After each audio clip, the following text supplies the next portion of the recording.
Joan Esposito. Live, local, and progressive. Filling in today for Joan, radio personality and author Turi Ryder. I've spent my whole career fighting for Wisconsin as a prosecutor, a lawyer, a judge, and now a soon-to-be justice on the Wisconsin Supreme Court. Well, I want to hear the rest of it. The rest of it. It's so exciting.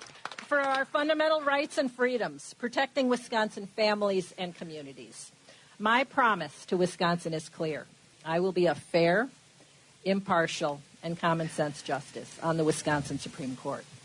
That's what I wanted to hear. Fair and impartial. I'm Turi Ryder in for Joan Esposito. If you don't recognize that voice, that's probably to the good. I mean, why would you need to know the voice of a Wisconsin just elected Supreme Court moderate, liberal, call her what you will. At least she's not a right-wing nut job. And we worked really hard. Even I made phone calls to get people to the polls to vote. And they had great turnout in Wisconsin. And so Wisconsin has elected Susan Crawford to be a justice on the state's Supreme Court, preserving the narrow margin 4-3, and winning against Judge, is it Schimmel or Schimmel? I've heard it pronounced a million different ways now.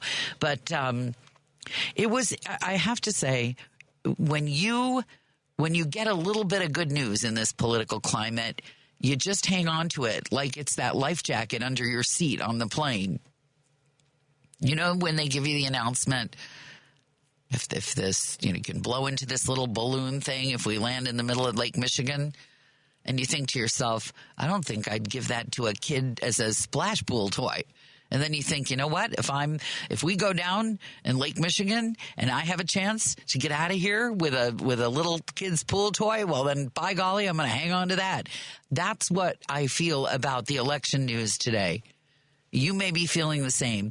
How has it lifted your spirits at all?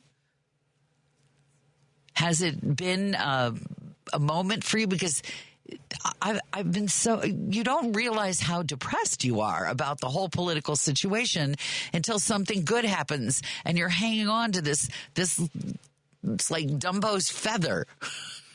I can fly with my little feather in my Dumbo trunk here. I believe I can fly.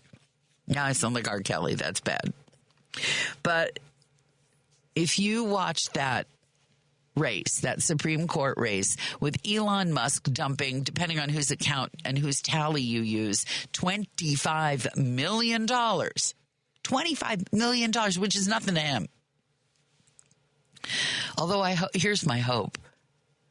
I hope that Tesla will do so badly that the $25 million starts to mean something to Elon Musk. I hope there's a time where Elon Musk is kicking himself black and blue and thinking, I really shouldn't have dumped that $25 million into that Wisconsin Supreme Court race. I could use that right now to maybe buy some oatmeal and applesauce because I can't afford it anymore. You can fantasize, can't you? You can dream. Are you following? If you're just new to WCPT, Chicago's Progressive Talk, I'm Turi Ryder in for Joan Esposito. Yes, that's me with the podcast. Yes, that's me with the book. Yes, that's me with all of that Google-licious radio stuff. And I'm here with you now for Joan today, 773-763-WCPT. Feel free to text, send messages if you're at work. Don't text while you're driving. We don't like that. We have a terrific show. Lots of people for you to meet today. But I just had to take a few minutes to gloat. And if you would like to take a little time with me to gloat, please gloat away at 773-763-9278. Did you do anything to help Susan Crawford win Wisconsin, no matter how small? Did you send $5? Because I understand that unlike the Elon Musk funded campaign, most of her donations were small, although she did have some big donors. Couple of big donors there, more than a couple. But most of the work that was done for her race was done by the people of Wisconsin, our neighbors to the north. And I loved it that they really came out and said, Elon Musk cannot buy our vote. We're going to show up at the polls, and Elon Musk does not own us. And then, of course, today come all the memes of the giant wedge of cheese landing on the Tesla Cybertruck, which is fun. So the last time I was here, I told you what my therapeutic Google was. Do you know my therapeutic Google? Here's my therapeutic Google. I've been doing it every day. It helps. Trump voter regret. Every day, like vitamins, I take my multivitamin and I Google Trump voter regret. Sometimes I'm not happy with what comes up. There'll be a news story. Maryland voters, even though they are out of jobs, say they don't regret. They believe that they voted correctly.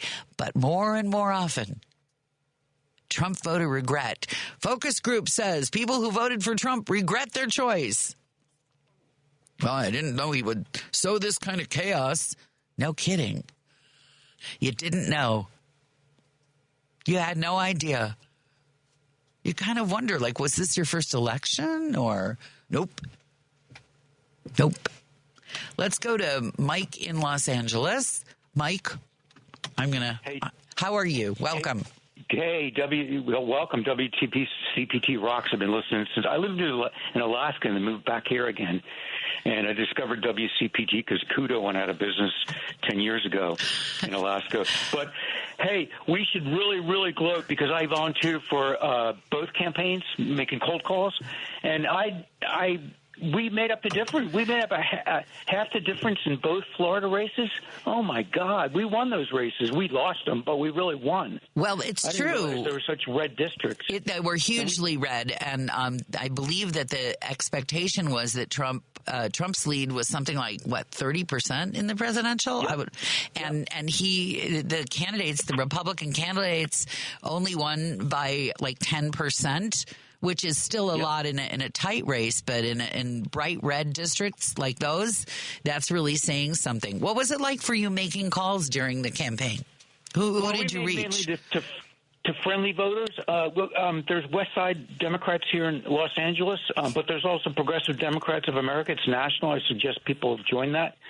So it was all a robocall, and we were mainly voting for Democratic people, but it seemed like the turnout in both races was going to be good from because I've phone banked a lot before. Now, when you say, let me hold you up for a second, because a lot of people won't know. When you say robocall, you mean the dialing is done by a computer, but then you chat with the people, right? Exactly.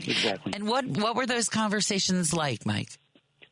People already voted. Most of the time, people didn't answer. I mean, there were so many no answer. But most people, especially in Wisconsin, most people had voted for her already. Oh, I'm glad. They were already.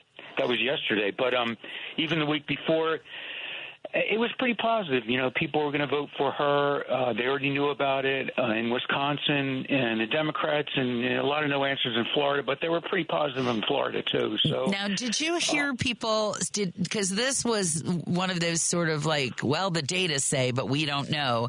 Were people aware that Elon Musk was pouring money into the race? And did you get, when you were calling to turn out the vote in Wisconsin, did you get people saying anything about Musk or how they felt about his involvement?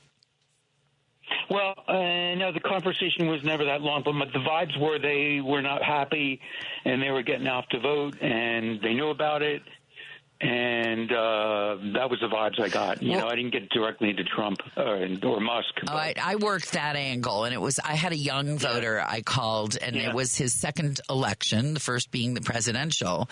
And I had to channel my inner years in Minnesota, where I said, because I was on the air in Minnesota for 4 years, and I said, Elon Musk is heavily involved in funding the opponent. And this young man said, yeah, he's an interesting guy. And I thought, Oh, yeah. In Minnesota and Wisconsin, interesting means I would rather swallow fire ants than have anything to do with that.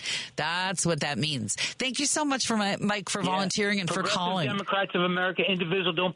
Don't everybody remember about Saturday, the big demonstration. Everybody get out and spread the word. All right. Well, thank you, Mike. Appreciate it. It's 14 minutes after 2 o'clock. I'm Turi Ryder in for Joan Esposito.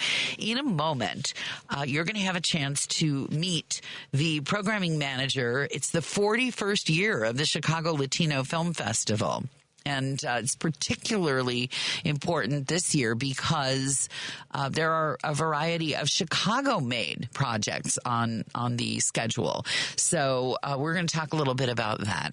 And again, if you want to join us by text to talk about your thoughts about the election in Wisconsin and the one in Florida, where you might have been pleasantly surprised to see how well we did in Florida, although there was no expectation, none, that the Democrats would win. Better than expected is better than expected. And in Wisconsin, I was really worried. Were you really worried? I thought to myself, and we were preparing, if we had lost, if the progressive wing or the Democratic Party had lost in Wisconsin for this judicial seat, I told the spousal unit, I'm just going to sit on the border of the Wisconsin-Illinois state line with a trunk full of morning after pills. Because this guy who was running against her, Schimmel, it was like Handmaid's Tale, his view of women. Seriously, he was not just conservative, he was regressive. And I was very worried that Musk would somehow help him move ahead. So in a moment, you're going to meet the programming director, 41st Chicago Latino Film Festival. That is coming up. It is 16 minutes after 2 o'clock on WCPT. The Randy Rhodes Show.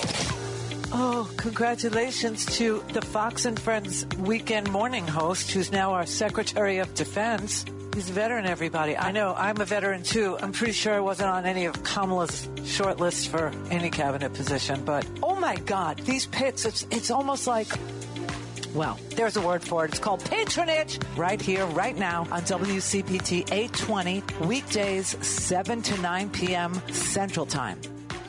WCPT 820, Chicago's progressive talk, where facts matter. Joan Esposito, live, local, and progressive. Filling in today for Joan, radio personality and author Turi Ryder. Well, that's all very nice to gloat, but I just want to share quickly your gloats for the work you did. Lois said she sent letters via Vote Forward and made a contribution in the judges race in Wisconsin. Mark says, great gloat. He helped support a Madison individual. Can I say indivisible? Maybe. Group. So good for all of y'all, as they say in Kansas, where I'm from. And now a little gloating that we have some local films in the Chicago Latino Film Festival, which is running. You're about to meet Sandra Bernal and Jose Perez, the director of the local feature What Rhymes with Magdalena. So let me introduce them both to you. Sandra and Jose, welcome to WCPT. Thank you. Thank you very much for the invitation and for having us. Well, this is really special, the 41st year.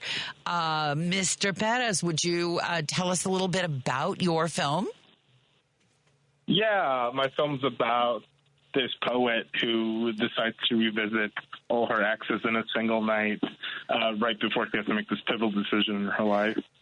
And it's filmed in and around Chicago? Yeah, I'm from Chicago, so the whole thing is shot just here. All the locations are here. All the actors are from here. That's so cool. And the story, the idea, I love the idea of going back and finding all your exes, because one of the things with social media is I kind of think everybody's done that, but we do it remotely. She does it in person?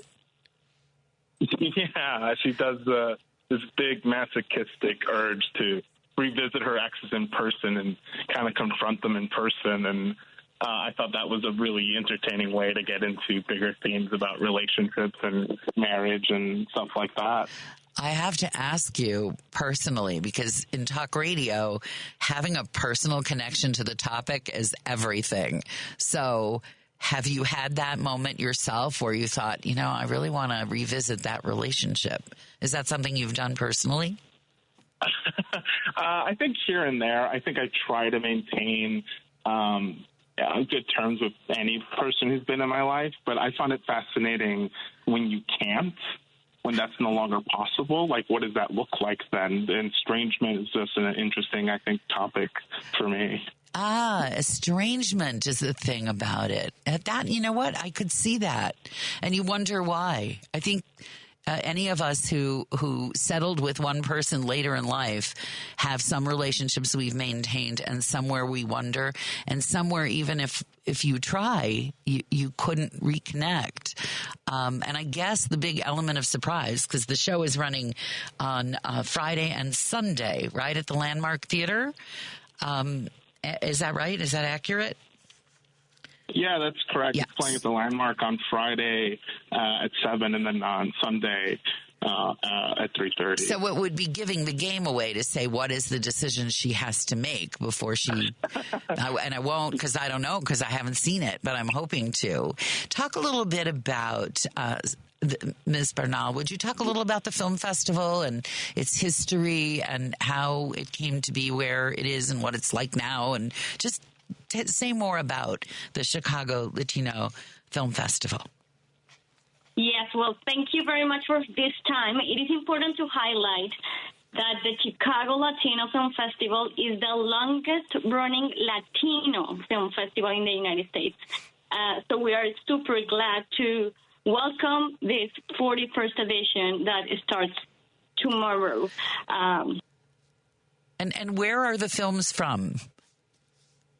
So we have movies and 51 features and 30 short films from all over our Latin America, and also we have from Portugal and Spain. So that counts as Ibero-American films. So it's not just in Spanish then. You're also looking at other languages. How are the films presented for people who don't speak those other languages? Yeah, that's a very important point. So all our movies and features are subtitled in English.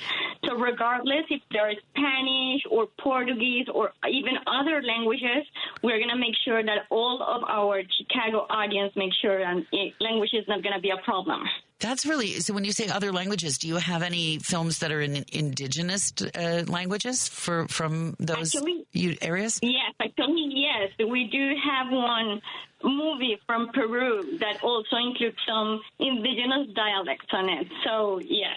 That's really, I just saw, speaking of seeing things out of culture, out of language, at Chicago Shakespeare Theater, they had a production with an entirely neurodivergent cast. It was in Spanish with super titles, and I did really well with the super titles. It didn't distract. My Spanish is very rudimentary, but I'm working at it. I'm trying hard. So it's probably a good way for people who really want to, who are not indigenous to the culture, but who want to immerse themselves a little bit.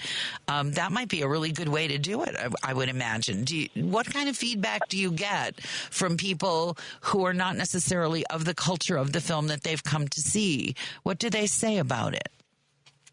Well, so that is an important message because, yes, this is Latino stories, Latino talent people, directors all over from our countries, but this is not a festival just for Latino people. We really want to open the doors for all the people that love films and love stories and love to connect and get to know other cultures, other traditions.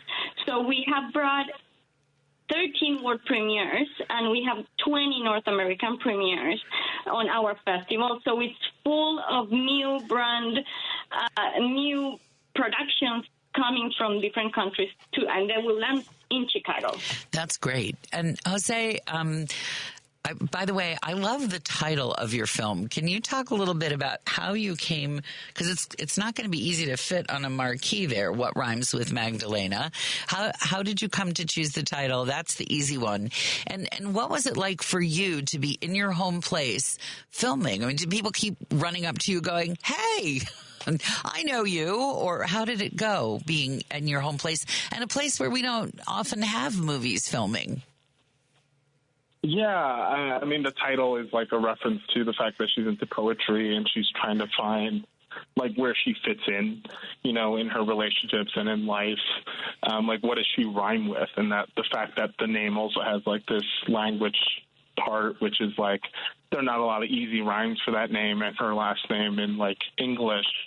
But, you know, shooting in Chicago, I mean, it's the best. I mean, people get excited, but I think, you know, I just want more productions here. I want people at the indie level to keep making stuff and really to culminate in like this Chicago new wave is really what my goal is. And for me, it's an honor to shoot here. I always want to shoot here. There's a lot of resources here that people don't take advantage of. Well, I'm guessing that thanks to your film, they will perhaps consider it.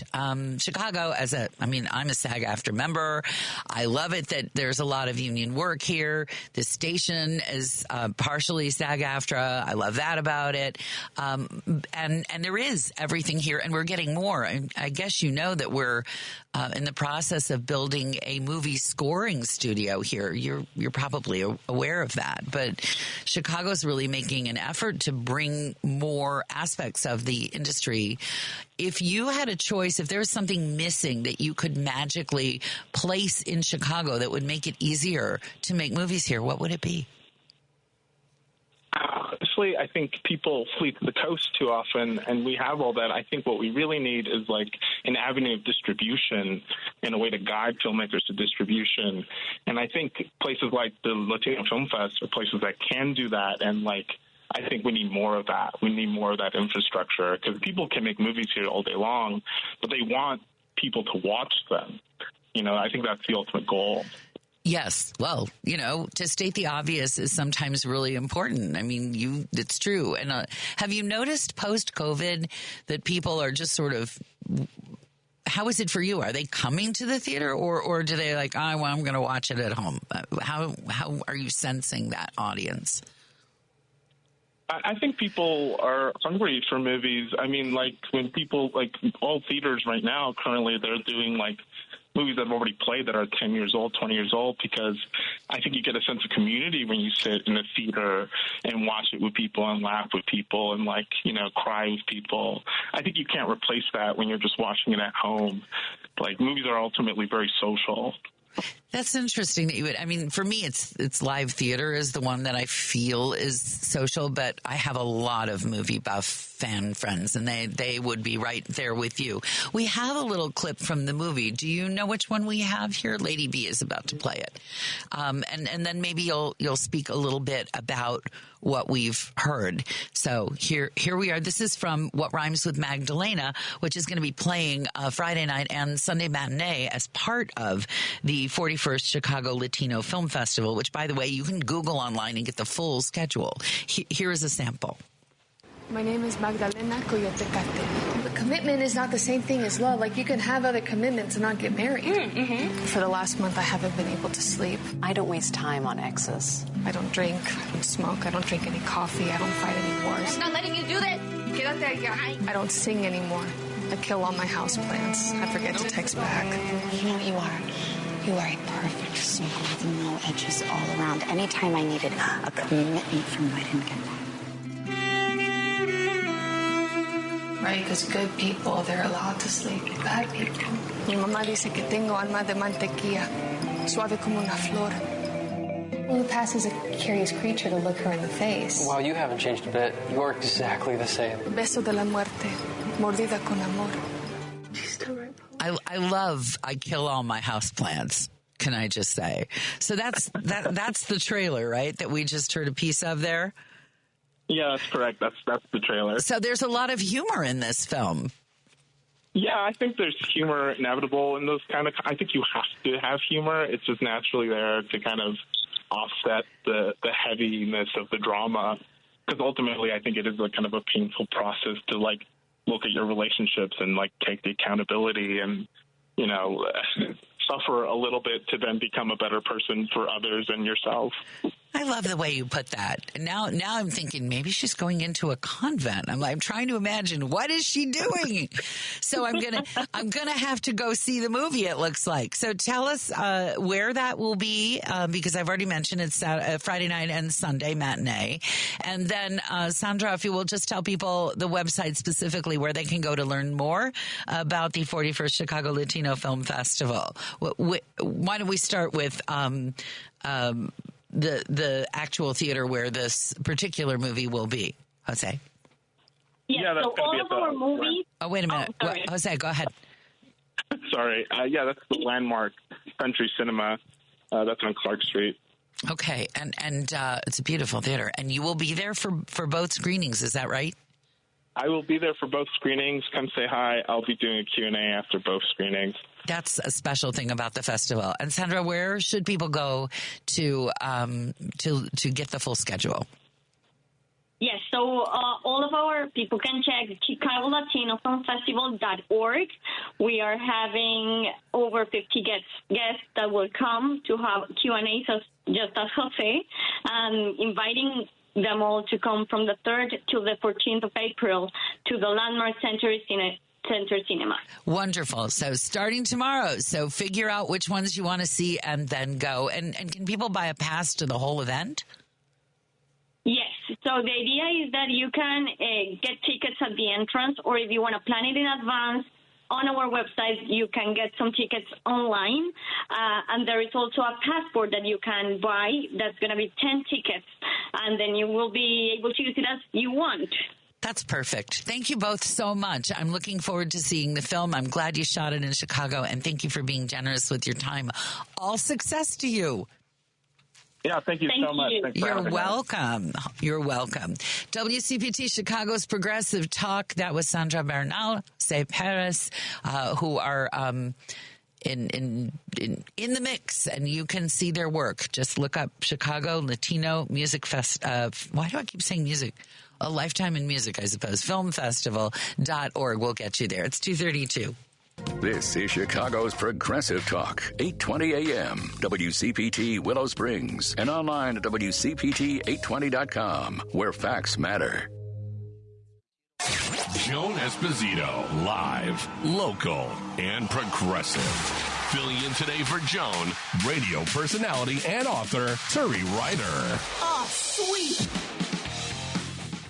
We are live, local, and progressive 234. I am Turi Ryder, in for Joan Esposito.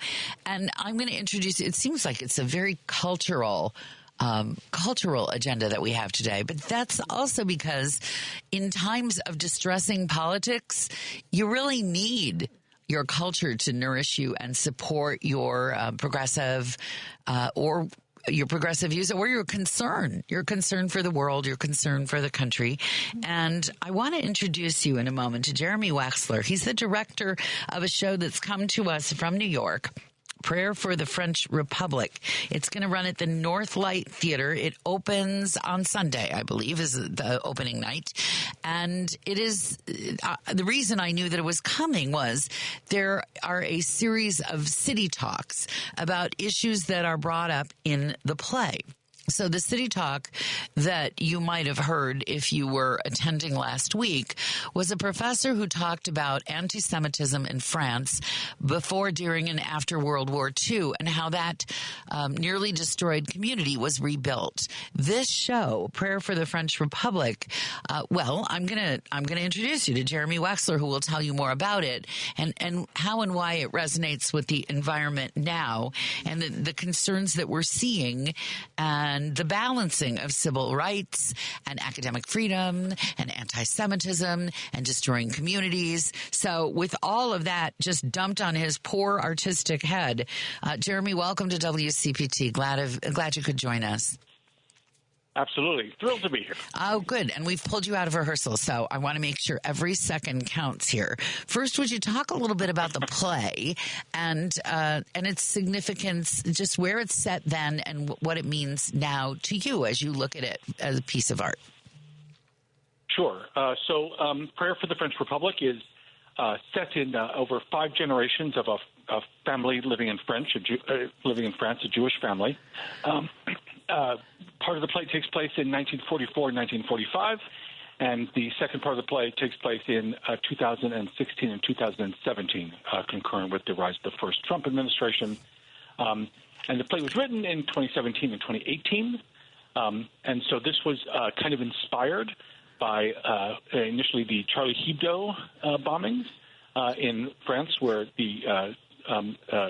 some gunmen came and shot up this satirical magazine office, killing 12 people. And their alleged motivation for this, well, their stated motivation was that there had been satirical comics depicting the Prophet Muhammad, and that therefore they were entitled to the aggressors were entitled to do these things. Have I got that right? Yes, it was. Although several days later, one of the same gunmen went and just shot up a kosher supermarket, which obviously, and killing four Jews who were there shopping. So it is not clear to me that their motivations were about editorial cartoons, as the supermarket had a very low cartoon ratio. I would imagine not a lot of drawings of the Prophet Muhammad at the kosher supermarket. That would not be where you would go looking for those things. So, and now we are in an environment where allegedly, to combat anti-Semitism, people are being arrested and deported for political views that may or may not. And even if they are, I'll just put my cards on the table here. I am a Jew. I am a progressive Zionist. I am absolutely a civil libertarian. And it's shocking and appalling to me that people can't have views that contradict my views. There's no other point in living here, as far as I'm concerned, if you can't be who you are. So, there's a huge political spectrum here listening to WCPT, all sorts, all stripes, and including people I know who would describe themselves as not at all progressive. And when you look at the show today in 2025, has it changed at all since the second Trump administration? Are there pieces people will be able to pick out and say, I see how we got here, or no? Absolutely. One of the remarkable things, I've done almost all of Joshua Harmon's work over the years, right? And one of the remarkable things about his writing is that he is able to find these kind of tension points in the culture that are kind of under strain, and he writes a play about them, and then inevitably, within a year or two, that explodes out into the public sphere. The most recent play of his I did was called Admissions. It was about the kind of anxiety about college admissions, particularly among wealthier white parents, and got a lot of pushback when it first opened, and then when we opened it, it was the week that the scandal about admissions broke with Lori Loughlin, and it was just of the moment. It just seemed to be a presage. It seemed to be prophetic, and this play is not an exception because the anxieties facing these individuals, because he writes these plays basically about families and anxieties that face this family, where they're trying to think about their role in this larger culture and what it means and what are the risks. How do you tell if you are safe? How can you be safe if the rules about being safe keep changing? It kind of really splits this family apart and then knits them together, and it's kind of real potboiler entertaining in that way. But in terms of the current political situation, you're absolutely right. The current situation that's happening now is all about redefinition of these kind of rights, and their current the current administration's use of anti-Semitism as some sort of shield against these other accusations, I find personally worrying. Yeah, I find it scary. The idea that somehow it's good for the Jews of America to have people arrested for exercising their civil rights in the name of combating anti-Semitism strikes cold in my blood. I believe that people have a right to be, even if I find their views noxious, even if you find somebody's political party or agenda distressing or appalling, the idea that they can be hauled in off the streets simply for expressing it. And I want to make clear, that's not the same as breaking windows or harassing somebody and not letting them get to, their work or their class, or, that's different. That's a different order of expression. But I loved what you said about safety. When are we safe? I would posit, and I don't know what we'll see in the show, that sometimes the things that people are trying to do to keep themselves safe end up really destroying the thing that they planned to keep safe. I think the question that faces us is how are they using this redefinition of rights? One of the things that's interesting about working on a place in the 40s is I've done a lot of research about how the Vichy government started to position things to be able to kind of collaborate with the Germans, right? As aggressively as they did. And one of the truly fascinating parts was how they started redefining citizenship for the Jews who lived there. And so initially it was all the Jews who arrived here in 1928 were good, and then it was all the Jews who arrived in 1926. And they started moving the bar backwards in time to keep sweeping up additional tranches of Jewish population. And I don't know that is so different from right now, where the kind of question of, what are your rights as a green card holder is being redefined. We started with the idea that, we're going after illegal immigrants.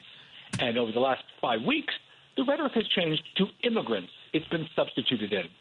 And not only is this a deeply concerning pattern, but the real question that I think is going to face us, that we're going to see sooner rather than later, is just wait until we start seeing, pro-immigrant expulsion rallies organized by the right start to pop up.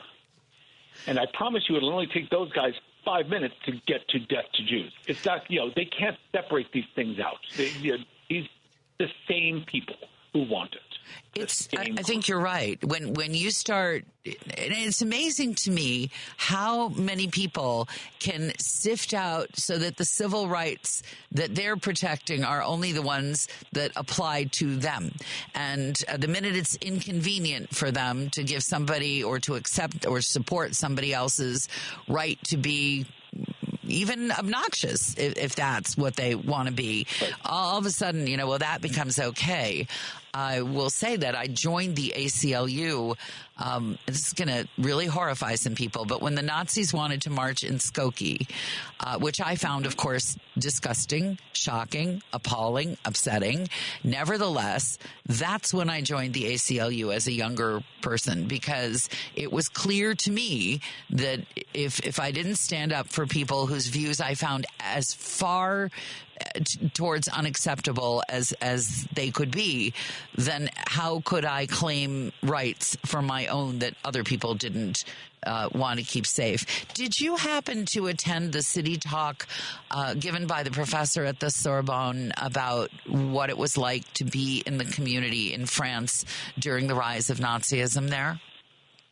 Oh, absolutely. And the thing that struck me about Laura Farr's conversation was about the kind of chilling effect that this conversation had. They're all trying to figure out how to negotiate this constantly shifting set of guidelines. If you're here as a student, or people just getting picked up from campuses, at random, and with green cards, you're thinking to yourself, well, how do I even know how to be safe? I can't. How do you protect yourself against getting basically grabbed into a car and shunted off? How do you, and you can't, and those negotiations they would all have, like, okay, we'll stay in our homes, we'll keep a low profile, we'll only go on the streets at certain times. They all proved at the end to be insufficient. Yeah, you probably saw the footage of the Turkish Tufts University student being basically kidnapped by ICE in masks and black. And there was a security camera that caught the footage and the sound. And I don't know if you asked this question of yourself. I certainly did. Would I stand up and intervene? Would I just let them take her? Where were the rest of the people? Where was there anyone around to help her? And would you? That's, to me, the question of whether you allow it to happen or whether you stand up and do something. Well, I think let's give some bystanders some credit in the sense that I don't know how many bystanders there might have been, but they wouldn't know what's going on. Like, there's a real difference between the understanding circumstance. If I saw people in what looked like official cars coming up, talking to somebody, showing them some sort of badges, leading them off, doing a thing, I would assume this was official activity, which, civil order says you do support until you know what it is. And they are, interestingly, were not in INS uniforms or ICE uniforms. They were, you couldn't tell what was happening. Right. Well, I don't think to your point, they didn't look like they were identifying themselves at all. As they looked like they were just kidnapping her. And that's another thing we need to be aware of is, are we allowing some kind of people, they look like vigilantes just showing up and scooping her into a car. And of course, we're only seeing a little tiny slice of the scenario as it unfolds, but it was horrifying. So back to your show, when you're speaking with your actors about Prayer for the French Republic, which is running at the Northlight Theater, opens Sunday night, right? And then runs through when exactly? So first preview is on April the 10th, and we run through May the 10th. Wonderful. And so when you're speaking to your actors, do they have a sense of the history, the first part of the play that you said was set in the 40s in France? What level of awareness do they have? Do you find yourself doing some education with the cast? And how are they assimilating the information about then and then 2016, 2017? What is going into their hearts about this show? Yes. So, we gave them a fair amount of biographical and historical information. We also have, because we're doing this entire citywide City Talk series, some of the speakers from that have done some dramaturgical sessions with the cast to directly answer the questions about what's happening to the characters, and I love experts; they're freaking brilliant. And so we had a session of that just this last Saturday for the cast to kind of go deep on those questions that they have about the circumstances of these characters, and not just. It's important to remember it's not just the people in the 40s who had this historical context. When the show was being written, Josh was writing it because of these inciting things that caused attention and the rise of anti-Semitism in Paris. But let's not forget that only presaged the rising tide of anti-Semitism here in the United States. So as he's writing this play, French events are kind of moving forward, and the play is very specific about a couple things that were happening in 2016 and 2017, but also that's also concurrent with the Unite the Right rally, and everyone chanting "Jews will not replace us here," and Charlottesville, and the car running over those people at the rally, and a rising tide of JCCs getting bomb threats and synagogue vandalism and graveyard vandalism. All these things always move as a kind of barometer. And one of the things that is interesting is that anti-Semitism is one of the most reliable barometers of generalized violence against minority cultures. When anti-Semitism spikes, so goes the rest of our racist part of our culture. That's a very good observation. And I would pair that with, in this culture, any other minority group is entitled to say, when they're experiencing bigotry, racism, gender, bias, they're allowed to say when they are experiencing discrimination or bigotry. And so far in this conversation, not just with you, but with the public writ large, other people have decided for the community here when they are being discriminated against what is anti-Semitism. And that right there, I think, is significant. Yes, I mean, I think also, any number of groups who complain they're being discriminated against also have a not quite as a public and intensive scrutiny of those claims, but I definitely think there are forces that try to sound like, no, it's not. This isn't anti-Latino behavior or whatever. This is blankety blank, and there's always pushback against every group saying this is what is happening to us because the larger culture, the majority culture, wants to maintain its sense of ethnic authority. So it sounds like what you're saying here is that the message here of the isms it extends to all kinds of groups right now that under this administration are being treated I hate to use his freaking word, unfairly. I hate that now. Donald Trump has made the word unfair just completely off my verbal radar screen. But there are a lot of groups now who are being treated in a similar fashion. And this show, it sounds like, will shine a little window, open a little window where you can look and see, oh, yet this is how it happens. First, we take away any kind of funding for programs that assist traditionally underserved, underrepresented ethnic groups. And then we sort of say that they didn't deserve it, that they're lazy or they're illegal or they don't, belong or, what's wrong with them. That works through your play for the society in general, you would say? Have we lost? Oh, we lost Jeremy. That's okay. I'm gonna, if he comes back, that's great, and that would be fantastic. But you've been listening to the very interesting director of a show called A Prayer for the French Republic that opens officially the 10th, I think he said, at the Northlight Theater. If you're one of those folks who's like, I don't want to drive into the city, I want to see some great culture, I don't want to come into the city, try that. I've seen some great shows at Northlight, and I can recommend it. You can get details, Northlight Theater. Just Google it. It'll come right up, and you can see their whole system. And if I remember correctly, you can get your tickets online. I'm Turi Ryder for Joan Esposito. It is 8 minutes after 3 o'clock. WCPT, live, local, and progressive. This is WCPT 820, where facts matter. Joan Esposito, live, local, and progressive. Filling in today for Joan, radio personality and author, Turi Ryder. Oh, sweet. Patty comes in tonight at 5 to drive you home. And by the way, Patty will be joined by guest co-host Dwayne Kennedy, and their guests include Lisa Quant, special educator from Belleville, Illinois, who is Representative Nikki Budzinski's guest at Donald Trump's joint address to Congress last month. So this should be a little fireworks for you. Driving it home with Patty Vasquez is every weekday from 5 to 7 Central on WCPT 820 AM, the Heartland Signal website, TuneIn, YouTube, and Facebook. So just because I didn't get to say goodbye and now he's back. Jeremy, thank you for your patience. Is there anything you wanted to add in other than I just told everybody to go to the Northlight and get some tickets? Did I miss anything here? They should really do that. But it is about these kind of, I think the thing about it is about these individual choices, and that, I think one of the things to think about is it's less of, the political forces are what they are, and the audience is going to bring in the current events into the room, right? But there are specific choices that are facing minority groups in America that we have been, sublimated in many ways. And one of these is, as American Jews, we have been able to, this promise of assimilation that we can hide, that we can secure ourselves. And that's really what the play is questioning.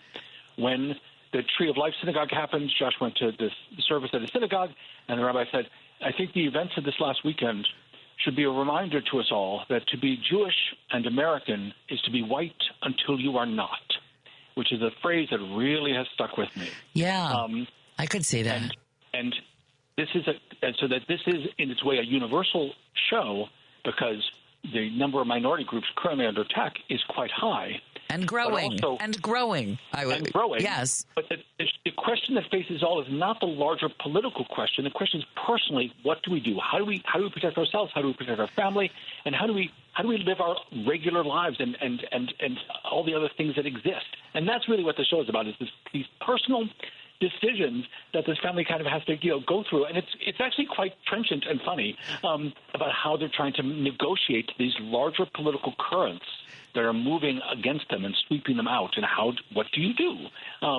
So I think in that respect, the show is very personal and in its way not a piece of it's not a polemic work at all. In its way, it is about individuals making almost impossible choices, and with humor. And with humor, I gather. Thank you, Jeremy Wexler. I really appreciate it. That is the thumbnail, and you can see it at the Northlight Theater. He's the director, and as you just heard, he has a lot in the game. There are a lot of shows that I've seen lately where and we'll say goodbye to Jeremy. I've seen a lot of shows lately where they are of a culture and yet they translate. I'm thinking of Purpose at Steppenwolf, which is definitely a second generation, very successful Black civil rights family. And so it operates on that level, but it also operates on the level of what do you owe the previous generation who fought for you? What do you owe a world that still hasn't delivered on its promise to you? And so a lot of the things that we're seeing now in this culture, in this time, are asking these questions of us now. And that would be one of them, it sounds like. Let's look at the texts as they're coming in. This one from Paula. We got my granddaughter a matzah bib and a Passover book. My husband wants the baby to know that is part of her. She also mentions that her daughter-in-law's mother got the baby a bunny that says Jesus loves me. So there you go. You're gonna, why not? Why not? If that's what the mother-in-law wants to communicate, better to be loved than the alternative. I'm Turi Ryder. Coming up in a moment, you're going to have an opportunity to visit with my favorite lawyer, Professor David Levine. We've been talking about all of these violations of people's civil rights and being swept off the streets and scooped off and thrown into ICE detention. So much to talk about. David from UC Law at San Francisco will be with us just after the news. It's 2:59. You're the only voice of reason on the radio. You give me hope. Having listened to you every day. Thank you for your clear insight. Always felt a little bit smarter. I listen to you every single day. I keep coming back to this station, and thank you for what you do. On WCPT 820, Chicago's Progressive Talk. You're listening to WCPT 820 because facts matter. Joan Esposito, live, local, and progressive. Filling in today for Joan, radio personality and author, Turi Ryder. There we go. Right on, Lady B. That is who I am. Turi with you, Ryder like the truck. You can find me all over the place. Although, I have to tell you, the only reason I'm still on X is so no one can pretend to be me and take my name. Because they can just take X and put it in a very special, dark, warm place. That's what I have to say about X. But you can find me on the socials. Facebook's good. Instagram works, all that stuff. And I love to hear from you, especially when I'm here in the studio, which I am at 3:05. And you can text me or call, although I recommend texting. Why? Because I'm a control freak. 773-763-9278 is where you get your words into me. And right now, the words that I want to hear the most in this entire world are those of law professor David Levine, constitutional expert. He is a professor of constitutional law at University of California at San Francisco. I think I've got it right. It used to be called the Hastings, but Hastings was a bad guy, apparently, and owned people. So we just chucked him right out the window. We chucked him out the window. And now we have David still teaching there because he is the expert and fun. David, welcome. Hello, Turi. Hi. Thank you. It's always great to be with you. It is my joy and pleasure. And we have, as you said to me when I asked you if you'd come on the air today at WCPT, this could take the entire show. All of the egregious sins of Donald Trump and kidnapping people off the street and the Wisconsin election and Elon Musk. I'm getting a lot of texts from people who say, how did Elon Musk get away with basically trying to buy himself an election? And there's a law in Wisconsin that let him do that, right? Well, a couple things. One is that under Citizens United, the Supreme Court opened the door to using money for elections, and if you do it right, you can spend an awful lot of money. It's not clear that Mr. Musk did it right, particularly with the giveaway of those checks and all but paying people to vote. But I don't know if the Wisconsin the Wisconsin Attorney General would open an investigation. But some of what he did is certainly shady. But, of course, it was all to no avail. Well, from what I understand, someone tried to sue and keep him from doing it. And the Wisconsin Supreme Court rather understandably declined to hear the issue because why? You tell me because why they would normally might have taken a case, but this was their own backyard. So what was their thinking in saying, no, we can't do this or we won't do this? Right. Well, I think a couple things. One is the Wisconsin Court of Appeal declined to stop this, and it's the difference between stopping something in advance and still leaving the door open to investigating whether a crime took place.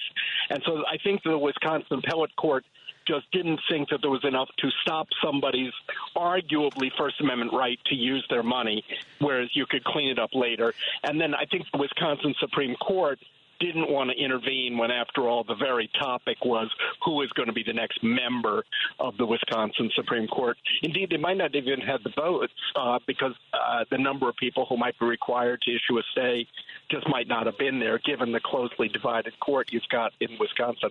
Oh, this is really interesting because I hadn't thought about the appellate court just sort of passing it on.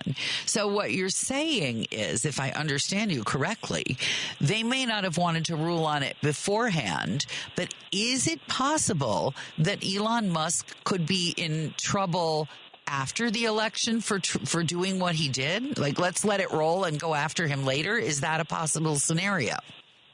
That is possible, Turi. I mean, I can't tell you that I've got Wisconsin election law on my fingertips. Right. But some of the things that he did certainly are eyebrow raising at the least, and I would think it would be worth the Attorney General's time to put a couple people on the case to see if indeed Wisconsin law was broken. That would be something, and you've answered a question that's come in on the text line from a couple of people, like, why don't we just arrest Elon Musk? And I guess the answer is multi-pronged. Number one, he has to have already done the thing, and number two, Wisconsin law may allow him to do the thing. And then, is it in the back of many people's minds now? Well, it doesn't matter what we do because Donald Trump's just going to pardon person X or convicted criminal Y. Is that influencing, in your opinion, who's being charged with things at this point? We're speaking hypothetically, yes. But if anybody, we'll call him M for the moment, okay? Yes. If M violated Wisconsin election law, Mr. Trump would have no ability to pardon him at the end of the day because it's a matter of state law, Yay! Right? And the president's pardon power only extends to federal crimes. Now, the governor of Wisconsin probably has some pardon power. Again, it works differently in different states, so I wouldn't know off the top of my head whether the governor could just willy-nilly do that, although I doubt that. It's Governor Evers, right? Who's there. I doubt that he would issue I doubt that even if he could, I doubt that he would issue a pardon. But that's the difference, is that Mr. Trump's pardon power only extends to federal crimes, not to violations of state law. Oh, it's like Oz. You have no power here. I love that. That's right. Yes. That's right. Well, okay. we have a federal system for a reason. Let's go we have 51 sovereigns. Oh, okay. So that dovetails with something else I'm going to ask you about in a minute, which is the judge who decided that the people who brought suit that they'd been wrongfully dismissed, terminated, cut, and the departments had been cut. He amended his ruling. Let's just go there first. A judge today amended his ruling and said that only the states that sued get their dollars and employees reinstated. Is that did I read that accurately?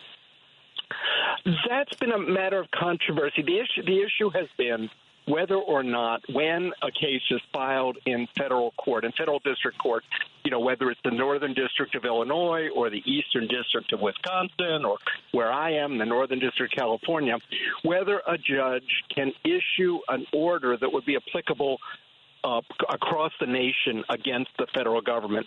And the politics of this have gone back and forth. So I think that what this judge was doing this morning was being more careful by saying, all right, my order only applies to protect particular plaintiffs, the particular states who sued, and so that the order would only be applicable to employees located in those places. So it's something that is under debate.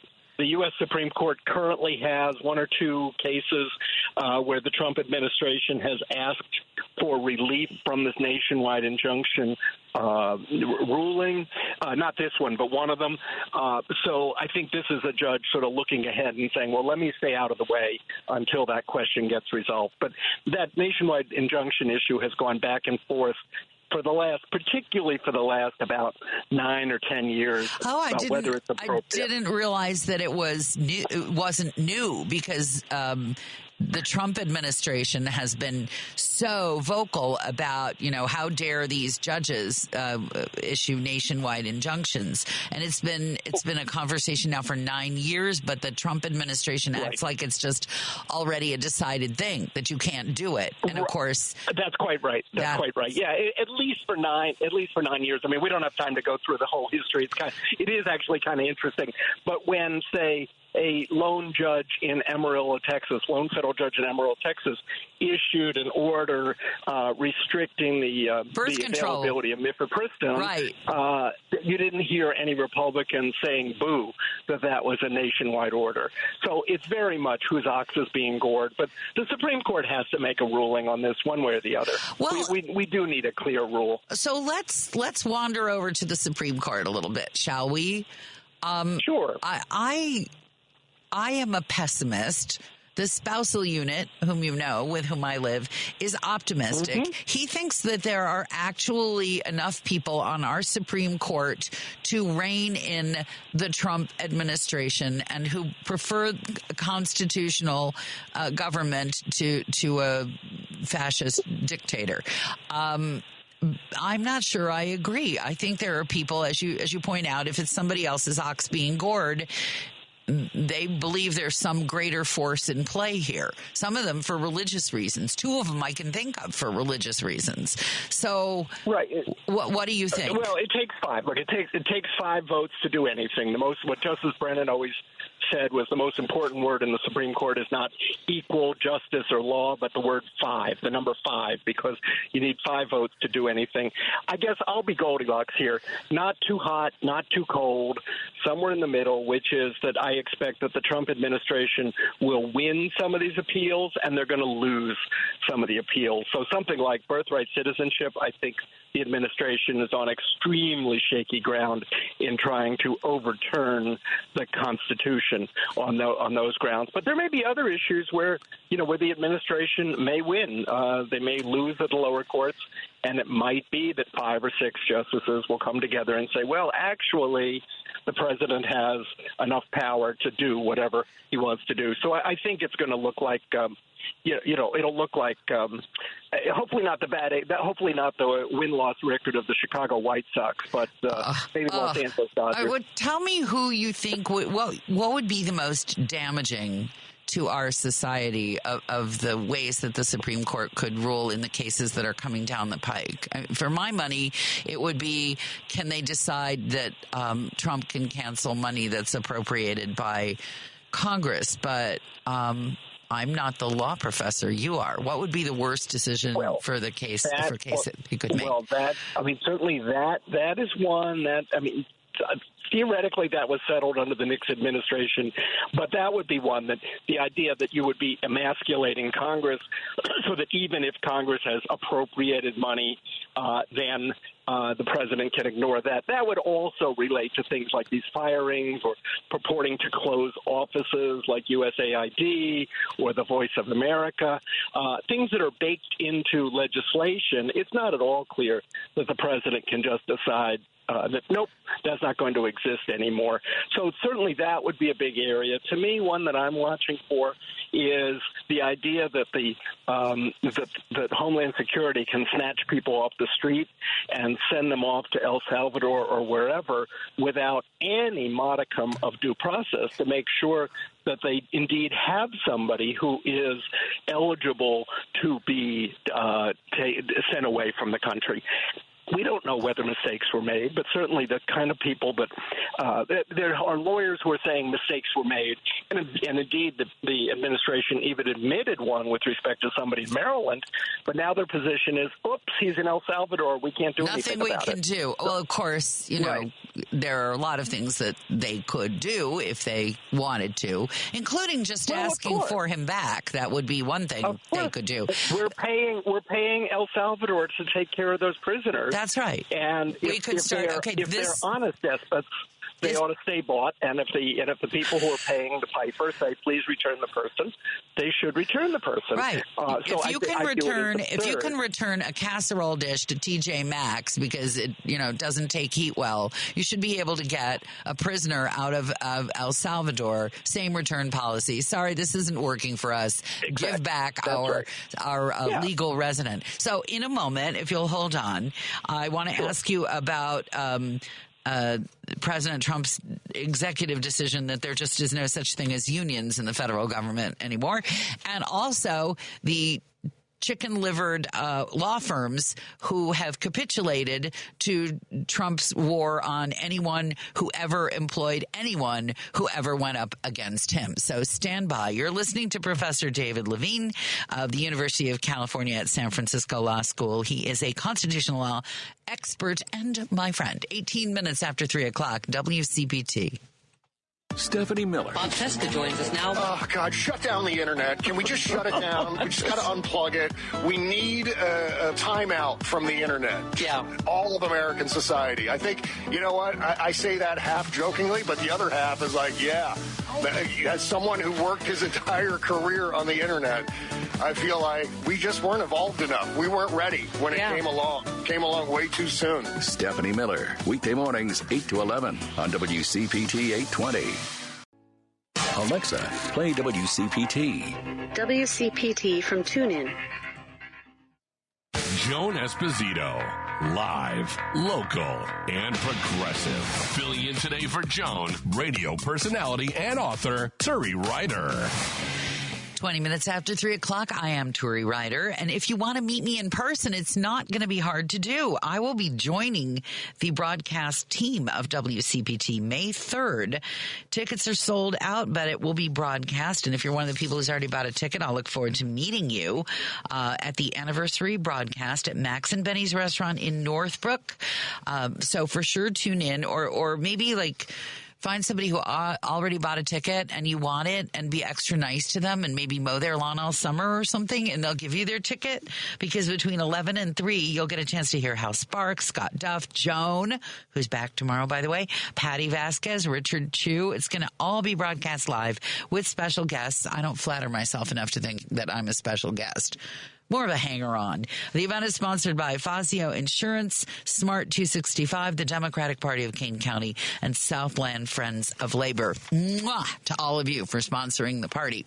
Still with us, Professor David Levine at University of California at San Francisco Law School. And I gave you a heads up of what I wanted to ask you about, David. Let's start with President Trump deciding that there are no unions in the government anymore. He's just decided that he can fire anybody because their unions don't count. Am I characterizing that accurately? I think that's fair in terms of what he said in the executive order. This is one where it's not at all clear that it will stand. I mean, undoubtedly the unions are going to sue. Part of the problem is who is controlling the National Labor Relations Board right now, and whether I'm not even sure they're up to full strength, because I think one of the things that Mr. Trump did is he removed the Democratic members of the committee of the board. He did, and I'm not even sure if they have a quorum to be able to act. So it might be that there'll be this kind of catch-22 where one could bring a lawsuit, but you can't bring it until you brought it to the National Labor Relations Board, but the National Labor Relations Board can't act until. And so where would that leave the unions as status quo, or would that mean that his order that they don't exist would go into effect? I think it would depend on whether a judge was willing to intervene to say, under these circumstances, it should be status quo until the expert, the National Labor Relations Board, is ready, willing, and able to rule on the case. But as a practical matter, I mean, assuming somebody can get to the merits, it's clear that you can't just abolish the unions. The National Labor Relations Act and the other labor law that has been passed over the past 80, 90 years makes it quite clear that the unions are acceptable. The workers can choose them. Public employees can choose them. They can choose them as their representatives. And you can't just unilaterally cancel the contract. It just can't be done. But it's a matter of who will enforce that ruling. It's just, it's creepier and creepier. I mean, because that's the MO of Donald Trump from the beginning. It's that, he dares people to enforce the law against him. And he mostly gets away with it. And until I'm thinking this isn't going to change until 2026 if we get some Democrats elected to Congress. If then, I think until Republicans in Congress are more afraid of the general electorate in their districts than they are of being primaried or being attacked by the MAGA crowd, that I think you're quite right that this will continue. Now, if we look to what happened in those two elections in Florida yesterday. That was kind of encouraging, wasn't it?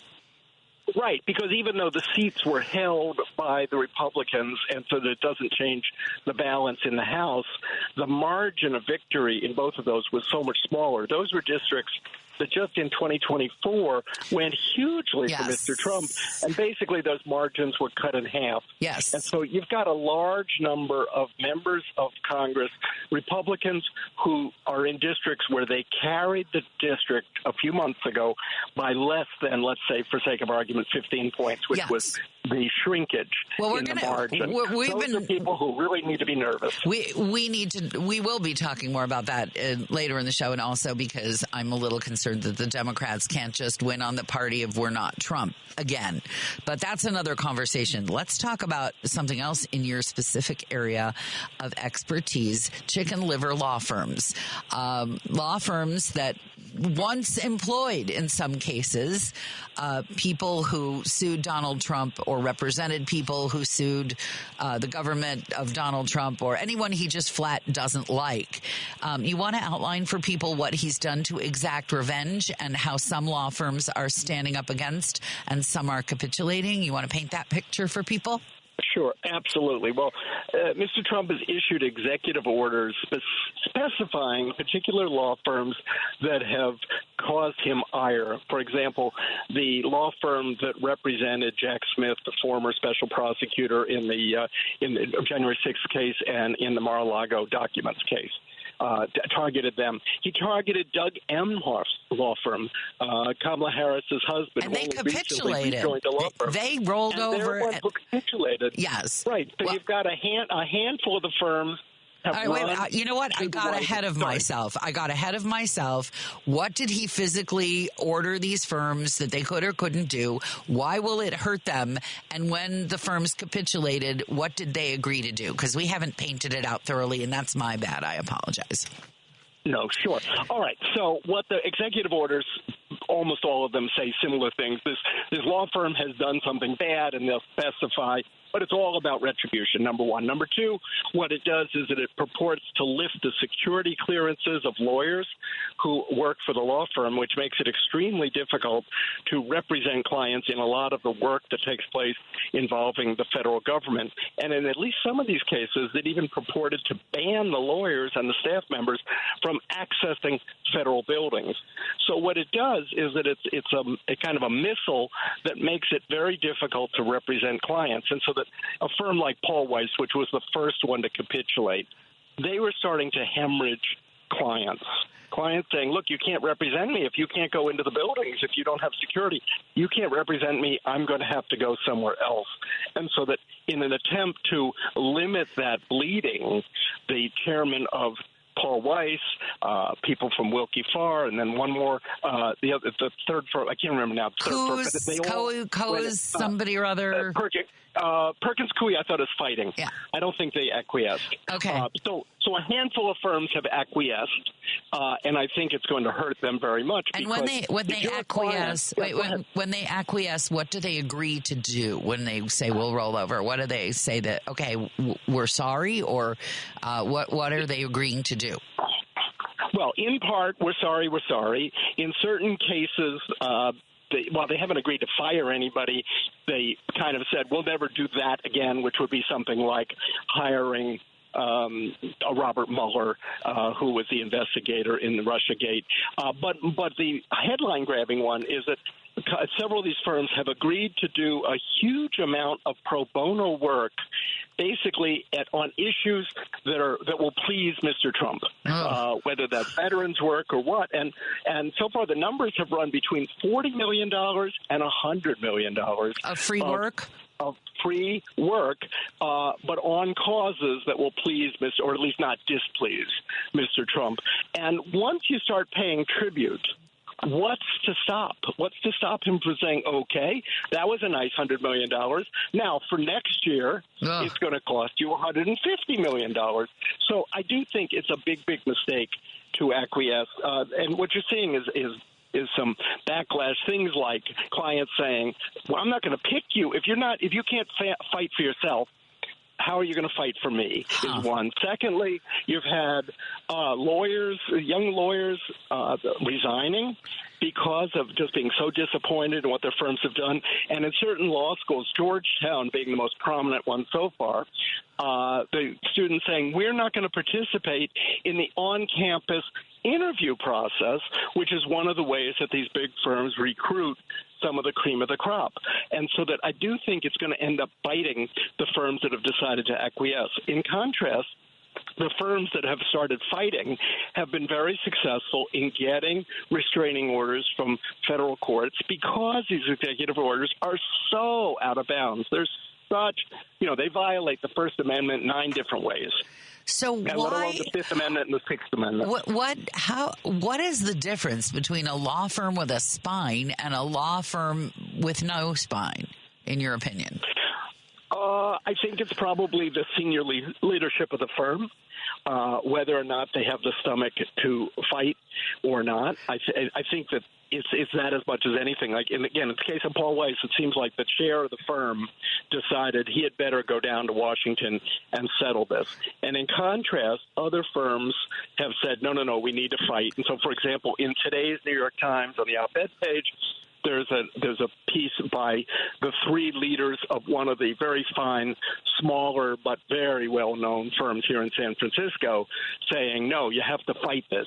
We're going, and I guess it's the words of John Adams. We either hang separately or we'll hang together. Yeah. And what they're saying is, let's hang together because you can protect one another if you all stand up together. But if they get picked off one by one, then this assault on the rule of law is going to succeed. Yeah, it's very scary. To me, that's probably one of the scariest things that the president has done is to try and make this. I mean, really, it'll be like Russia. You don't get a lawyer. You don't get, or if you do get a lawyer, your lawyer's likely to wind up in the jail cell right next to you. Or people will be afraid to take cases. That's where it'll be under the radar because, law firms can choose which clients. And so what will happen is that you'll have, say, a pro bono committee in a big firm, and they will just decide to pass on a case where in the past it might have been a controversial case, but they'll say, nope, this is what we're here for. But if instead they say, you know what, if we don't take this one, we will avoid being in Mr. Trump's eye shot. And these guys, it'll be safer for us to say no. And just as a last thought, because I think you might be in a position to know, just for kicks and giggles, these guys at the head of these huge law firms, well, what do they earn in a year? The top people at these kind of firms, we're talking about, $7, $8, $9 million a year, something like that. So you don't think they maybe would have enough in the bank to kind of ride this out, and they want more, or they're just worried about the survival of their firm, or they're just greedy, or they're just pathetic, or what is their excuse? I think, it's survival of the firm. And not everybody makes that kind of money. We're talking about the top of the heap. Right. Well, those are the ones making the decision. They're the deciders.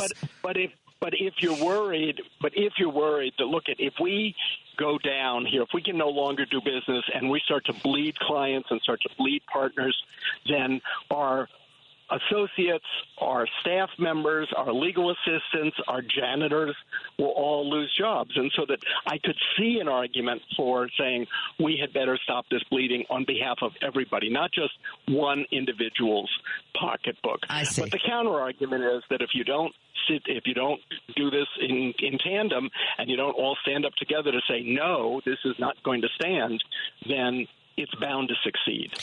Got it. Well, thank you, Professor Levine, David Levine. I really appreciate your time, your insight, and we'll be back together talking again soon, I have no doubt. Anytime. Thanks. Anytime. Talk to you soon. Thank you. That's Professor David Levine, constitutional law professor and expert at University of California Law at San Francisco. It's 3:33 WCPT, live, local, and progressive, The Joan Esposito Show.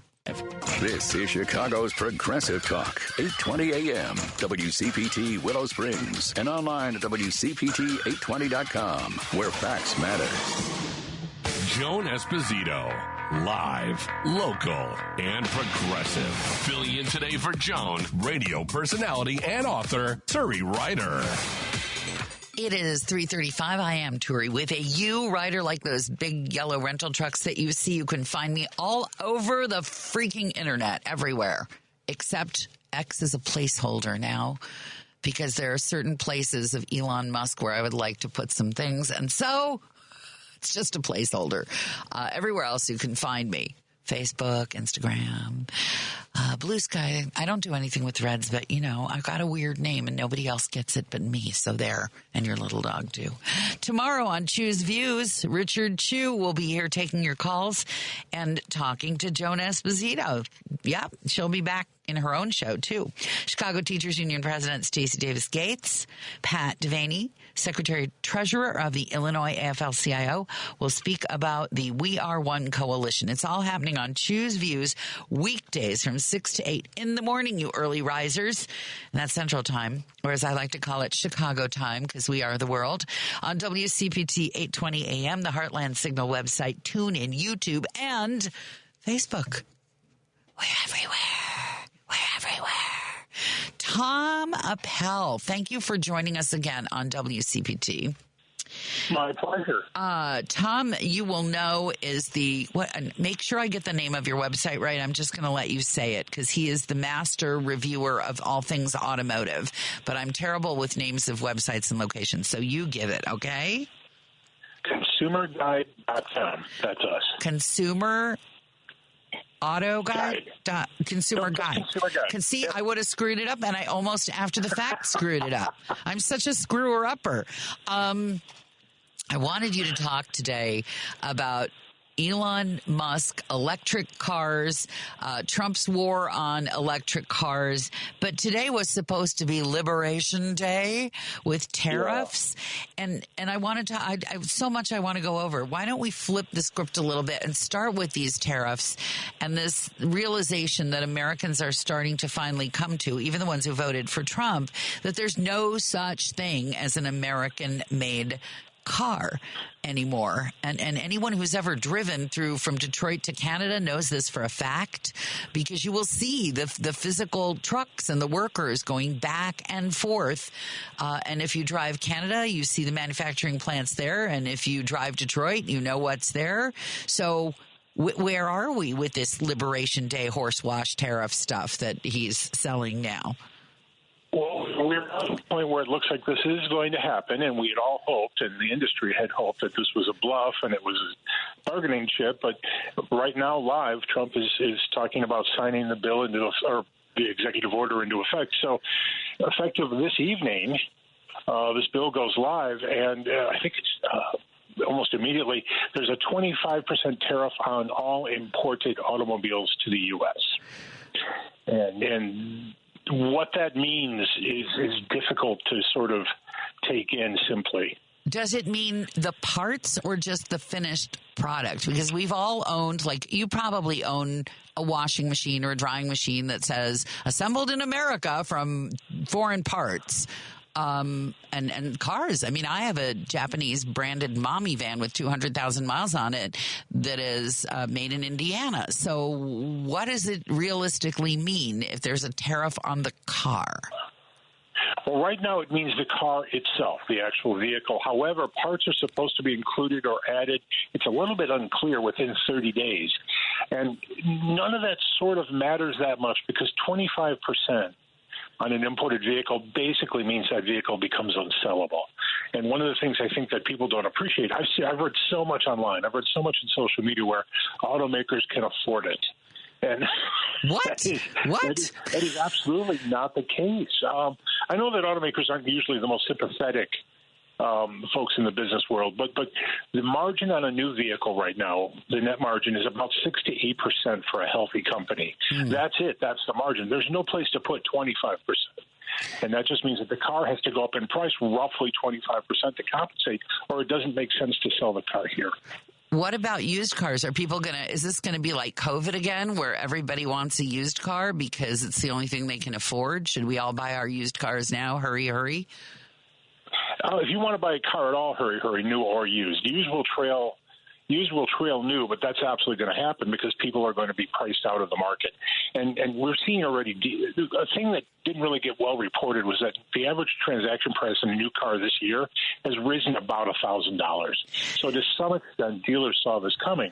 Now, there is a 90-day supply of vehicles on the ground. That's vehicles between having been produced and then sold to a consumer, and that's a nice buffer in case this does go away pretty soon. But as that dries up, it's going to be very difficult to find the vehicles that you actually want, and that doesn't mean that dealers aren't going to start pricing these vehicles where they think they need to put them to keep their profits in place, because at the end of that 90 days, sales are going to slow down, right? Cars are going to get too expensive to buy. Manufacturers are going to stop importing things, and there are going to be fewer vehicles and fewer choices for consumers. Wow. And I'm wishing upon a star that all of those consumers are people who voted for Trump. But that's me.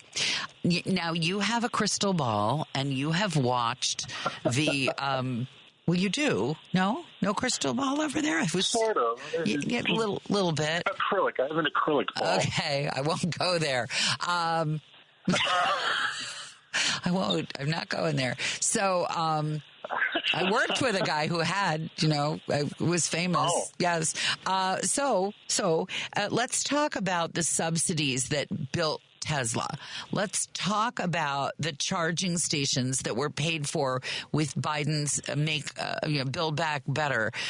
Let's talk about whether that's just going to be a smoking pile of metal, or what will we see of electric cars. I was just getting set to look up the smaller model Rivian that is supposedly coming our way in another year. I don't know why it's taking them so long, but why is it taking it? What is with Rivian that they think that if you don't want to buy a Hugendo SUV or a UPS or an Amazon delivery truck, you just don't deserve to live in their world? That's another separate question. But what about all of the money that was sunk into supporting good old Elon Musk and his Teslas? Where is Tesla now, and what about all the supports? Yeah, story today just came out. Tesla sales are down dramatically in the first quarter. And I'll be honest, I don't even trust those numbers. Those numbers say that they were down about 60,000 units. But in fact, we're hearing massive sales declines in Western Europe and China and the U.S. And these numbers don't add up to those. But no matter what, Tesla can be playing with the numbers because they can play with what they're calling supply and whatnot. But Tesla sales fell globally about 60,000 units in the first quarter, so that's a problem for Tesla. And I don't know why, but the stock went up. That is weird. Do you have any theory about why that would be? In a separate notice, Elon Musk did mention that he's almost done with his Doge work and will be returning to work at Tesla. So I guess if you're a hopeless Tesla optimist, that's good news. Are there such people anymore? There are fewer and fewer of them. I wrote a piece a couple weeks ago called "The Cybertruck is a Flop," and I expected all sorts of hate mail, and I received no hate mail. Well, so increasingly, I think that what we used to refer to as the Teslarati have kind of bailed off. It's really interesting that the very people that Trump most insulted on the campaign trail are the people that Musk needs to buy his vehicles. It makes no sense to me. No. Are the Trump voters likely? Do you have any kind of demographic data that show that the people who are the MAGA nation are all of a sudden going to decide that they want to drive an electric vehicle? Because what I was hearing anecdotally was a problem with Biden. Another one of his problems is going to make us all buy electric cars. And they hated it. They hated him for it. Are they going to buy electric cars now that his new best friend is Elon Musk? So I've got a couple theories on this, and the answer is basically no. Tesla sales are down 20% That was easy. in California. Yeah. Yeah. They're down what in California? 20% or 19% in California. And that was, that's your big EV state. That's where most of the volume is. Yes. And I don't see sales coming from Mississippi or Alabama to replace those. What is their charger? I mean, we're joking, but I was just in Birmingham and I didn't see a single Tesla. I think maybe one the whole time that we were visiting. And we were staying in a neighborhood where people could well have afforded Teslas of any description. And I saw none. Yeah, it's politically confusing, but early Tesla shoppers, early Tesla buyers, the ones that were really big fans of the company and of the man, of Elon Musk, did not seem to be especially politically grounded. They didn't seem to be right-wing or left-wing. They tended to be sort of more neutral government haters, and they believed that Tesla was giving it, screwing the big car manufacturers, and that was kind of where they were. So I don't know what happens to those people now. But we do know that Tesla resale values are plummeting, and that's because people are trying to get rid of their Teslas, and obviously they're getting rid of them faster than people are buying them. Well, I just want to give a proper respect to one of the greats of the radio industry, who is a social network connection of mine, Charlie Van Dyke. If you've ever listened to Top 40 Radio, you've heard Charlie. If you've ever gone to the movies, you've heard Charlie. And Charlie has tracked the reselling of both of his Teslas. And it's been kind of fun to watch. It didn't take him long to get rid of one, and the other one just went yesterday, and he can buy any old car he wants. And he bought, what is that, a Lucid maybe? Or the other one that begins with an S? Something that literally costs 10 times as much as the Tesla, and he doesn't care. Because as mentioned, he's on every movie and every commercial and everything. So the people who really don't care, they're gonna like treat their Tesla like a Kleenex just to get it out of their garage because it was a badge of something. Is that accurate? It is, yeah, and Lucid's an interesting car company to bring up right now because Lucid has just launched its first crossover. All they sold before that was a large sedan, very expensive, but slightly more affordable, not actually affordable, about $80,000 to start with. Not affordable. I'm sorry, not affordable. Only the Charlie Van Dykes of the world, whose voices you hear on everything, they can do it. Most of us are like, wow, that's a neat car. How'd you get that? So, yeah, okay, so the Lucid is doing something different and more affordable, you think? Maybe? They are, but they're also in a position to snap up some Tesla sales. And then you had mentioned Rivian. Rivian's going to be bringing out something called the R2. Yes, which that's is a the one. crossover. What is with them? Car. Why on earth? What is with these people? I realize that the Detroit model, and by the way, if you're just joining us, we're here with Tom Appel, who is, I'm going to make him say the website again, because I will screw it up again. Consumer Guide. Consumerguide.com, which will tell you everything you want to know about cars, new, used, dreamt about, fantasized in. I realize that Detroit was built on, if we build it bigger and fancier, we make more money. But did Rivian swallow that idea, and so they only made these hugendous trucks and SUVs? Or was there some other reason why it never occurred to them that someone who might not want to carry around a full-size antelope in their trunk would want to buy their car? What happened was that Tesla was the model for basically starting up an EV manufacturing company, and they started with something called the Model S, which was a large sedan. Right. And Tesla had originally announced that the car was going to be like $30,000 and go 300 miles, and everything Tesla ever announces never happens, and the car started more like $40,000-$50,000.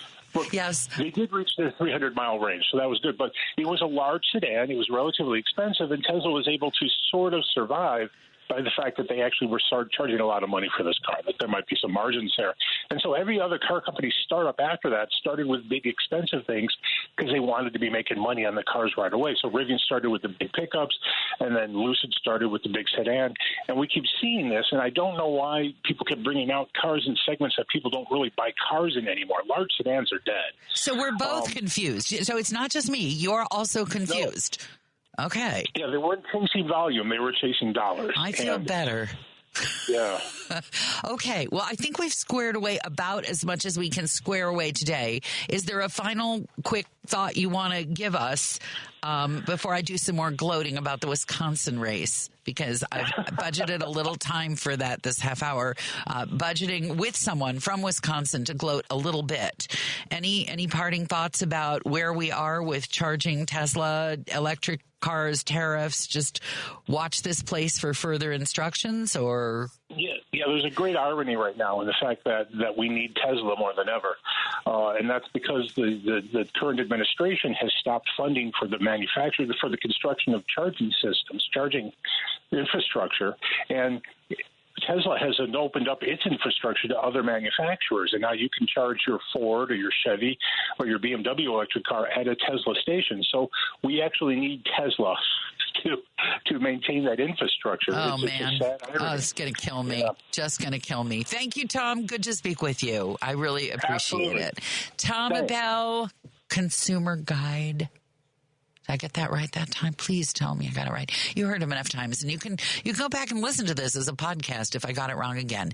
With the few moments that we have left in this half hour, because we got a whole hour coming, I want to quickly spend a little gloating time with Mike Crute. He has agreed to join us. If you do not know who he is, he hosts the Devil's Advocate show. And he is the go-to guy for progressive talk radio in Wisconsin. He is the CEO and majority owner of Devil Radio. Oh, if ever there was a great name for a broadcasting company, this is it, which is 92.7 FM in Madison and WTTN 1580 in Columbus. And he's been doing that for, I guess about 6-7 years. And you can hear him here. You can hear him here on WCPT, which I'm trying to remember what are his exact hours here. I'm screwing that up. More screwing up. We're just gonna call this the screw up show. But he's with us now. Hey, Mike, I know I hear you here. What are the exact hours I get to hear you here? 6 to 7 p.m. Sunday. Thank you. Oh. Between messing up Tom's website and your location. Okay, you are in Wisconsin. You are the germ of all progressive radio. I mean like germinating, like seed. I don't mean like disease. And you have really started something. So what's the mood there post-election of a liberal Supreme Court justice preserving women's right, for example, to get a morning after pill? Susan Crawford, give me your take. I am, pleasantly surprised, Joan. No one was predicting a 10-point victory. Can I just pause you for a second? I need to pause you for a second. Sure. Did someone tell you Joan was here today? They did. That was so unfair. This is Turi. This is what happens. I'm telling you, it's seat of the pants day today. Sorry. That's all right. You know what? It makes me feel better about all the things I screw up. So it's like when I have a problem being on time. So when people are late, I feel better. So go ahead. So Susan Crawford, you're pleasantly surprised. Absolutely. Pleasantly surprised to be hosted by you this afternoon and to see that Susan Crawford won by 10 points last night. Awesome. I mean, this race was called by 9 p.m. Central Time, and this is the most expensive judicial race in American history. We still elect our Supreme Court justices to 10-year terms, and the balance of the court was in flux. It was a 4-3 court. The liberals had just won it back after 12 years, had won back some sliver of hope. And to preserve that majority, they had to win this race, and one of the beloved liberals was retiring. And it was not even close. And this is a race that Trump waded into, Musk waded into, the former governor, Scott Walker, endorsed, former AG, the former Attorney General, Republican, Brad Schimmel. Yes. And it was over by 9 o'clock, and our races are never done that early. Taking the temperature of the populace, which I know you do regularly on your show, what would you say? I was looking at data that said they were trying to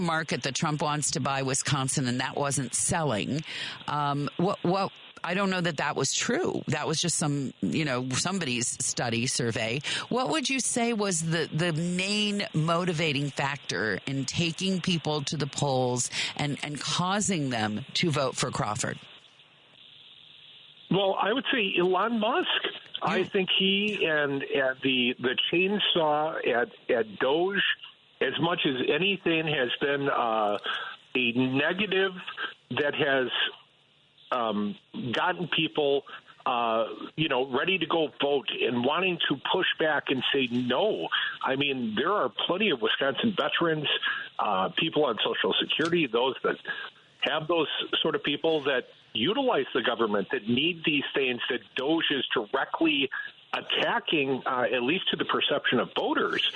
And I think it was a big blowback against Elon Musk, against Trump, against the chaos of this guy's presidency so far. And, despite all their efforts, despite the fact that Trump won this state a few short months ago, this is a blowout for a spring election. So it wasn't even Schimmel. It wasn't even Schimmel himself who was. They weren't saying, we don't like you, you ratty little conservative guy who's going to take away our choice and take away our labor unions and take away our right to protest. It wasn't even him. It was up your nose, Elon Musk. To my perception, I mean, Brad Schimmel, I've never been a fan. The guy was the Republican Attorney General. He helped Scott Walker enact a lot of bad policy. So he has been defeated in that role once.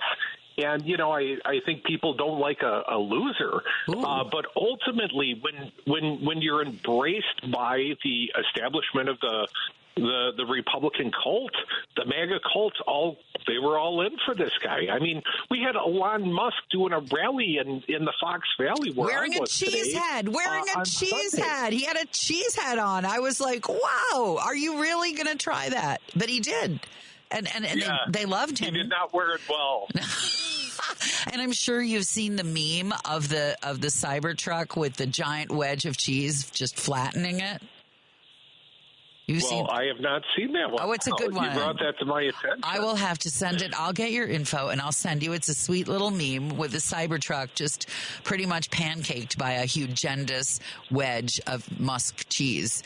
And it made me happy when 3 people sent it to me this morning. So now looking ahead, because I really, and probably you as a progressive really feel that the Democratic Party has to do a job of offering something positive instead of, we're the party that has had enough of Elon Musk and the chaos of Donald Trump and the civil rights stripping presidency that just deports people off the street like it's some kind of, spy movie.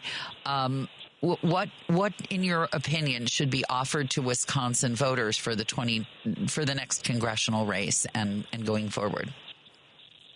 Well, here's the most encouraging thing about the results last night. When you look at where people turned blue, and it wasn't just Madison and Milwaukee carrying the state for Crawford, it was also a clear wedge into western Wisconsin, which is the La Crosse area, very swingy area, which is Derek Van Orden, the guy, Mark Polkan's buddy, the will not do a town hall Republican from the left side of Wisconsin. Because he's afraid. Only geographically. He's afraid. No matter how many signs they put up alongside Highway 94, he's still afraid.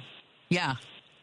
Well, not only that, but Brian Style, south of Milwaukee, between Milwaukee and, you drive much farther and you start hitting the northern suburbs of Chicago. That is the congressional district of Brian Style, and it's been competitive. The Dems haven't put forth a lot of great candidates, although a former congressman ran again for his old seat there.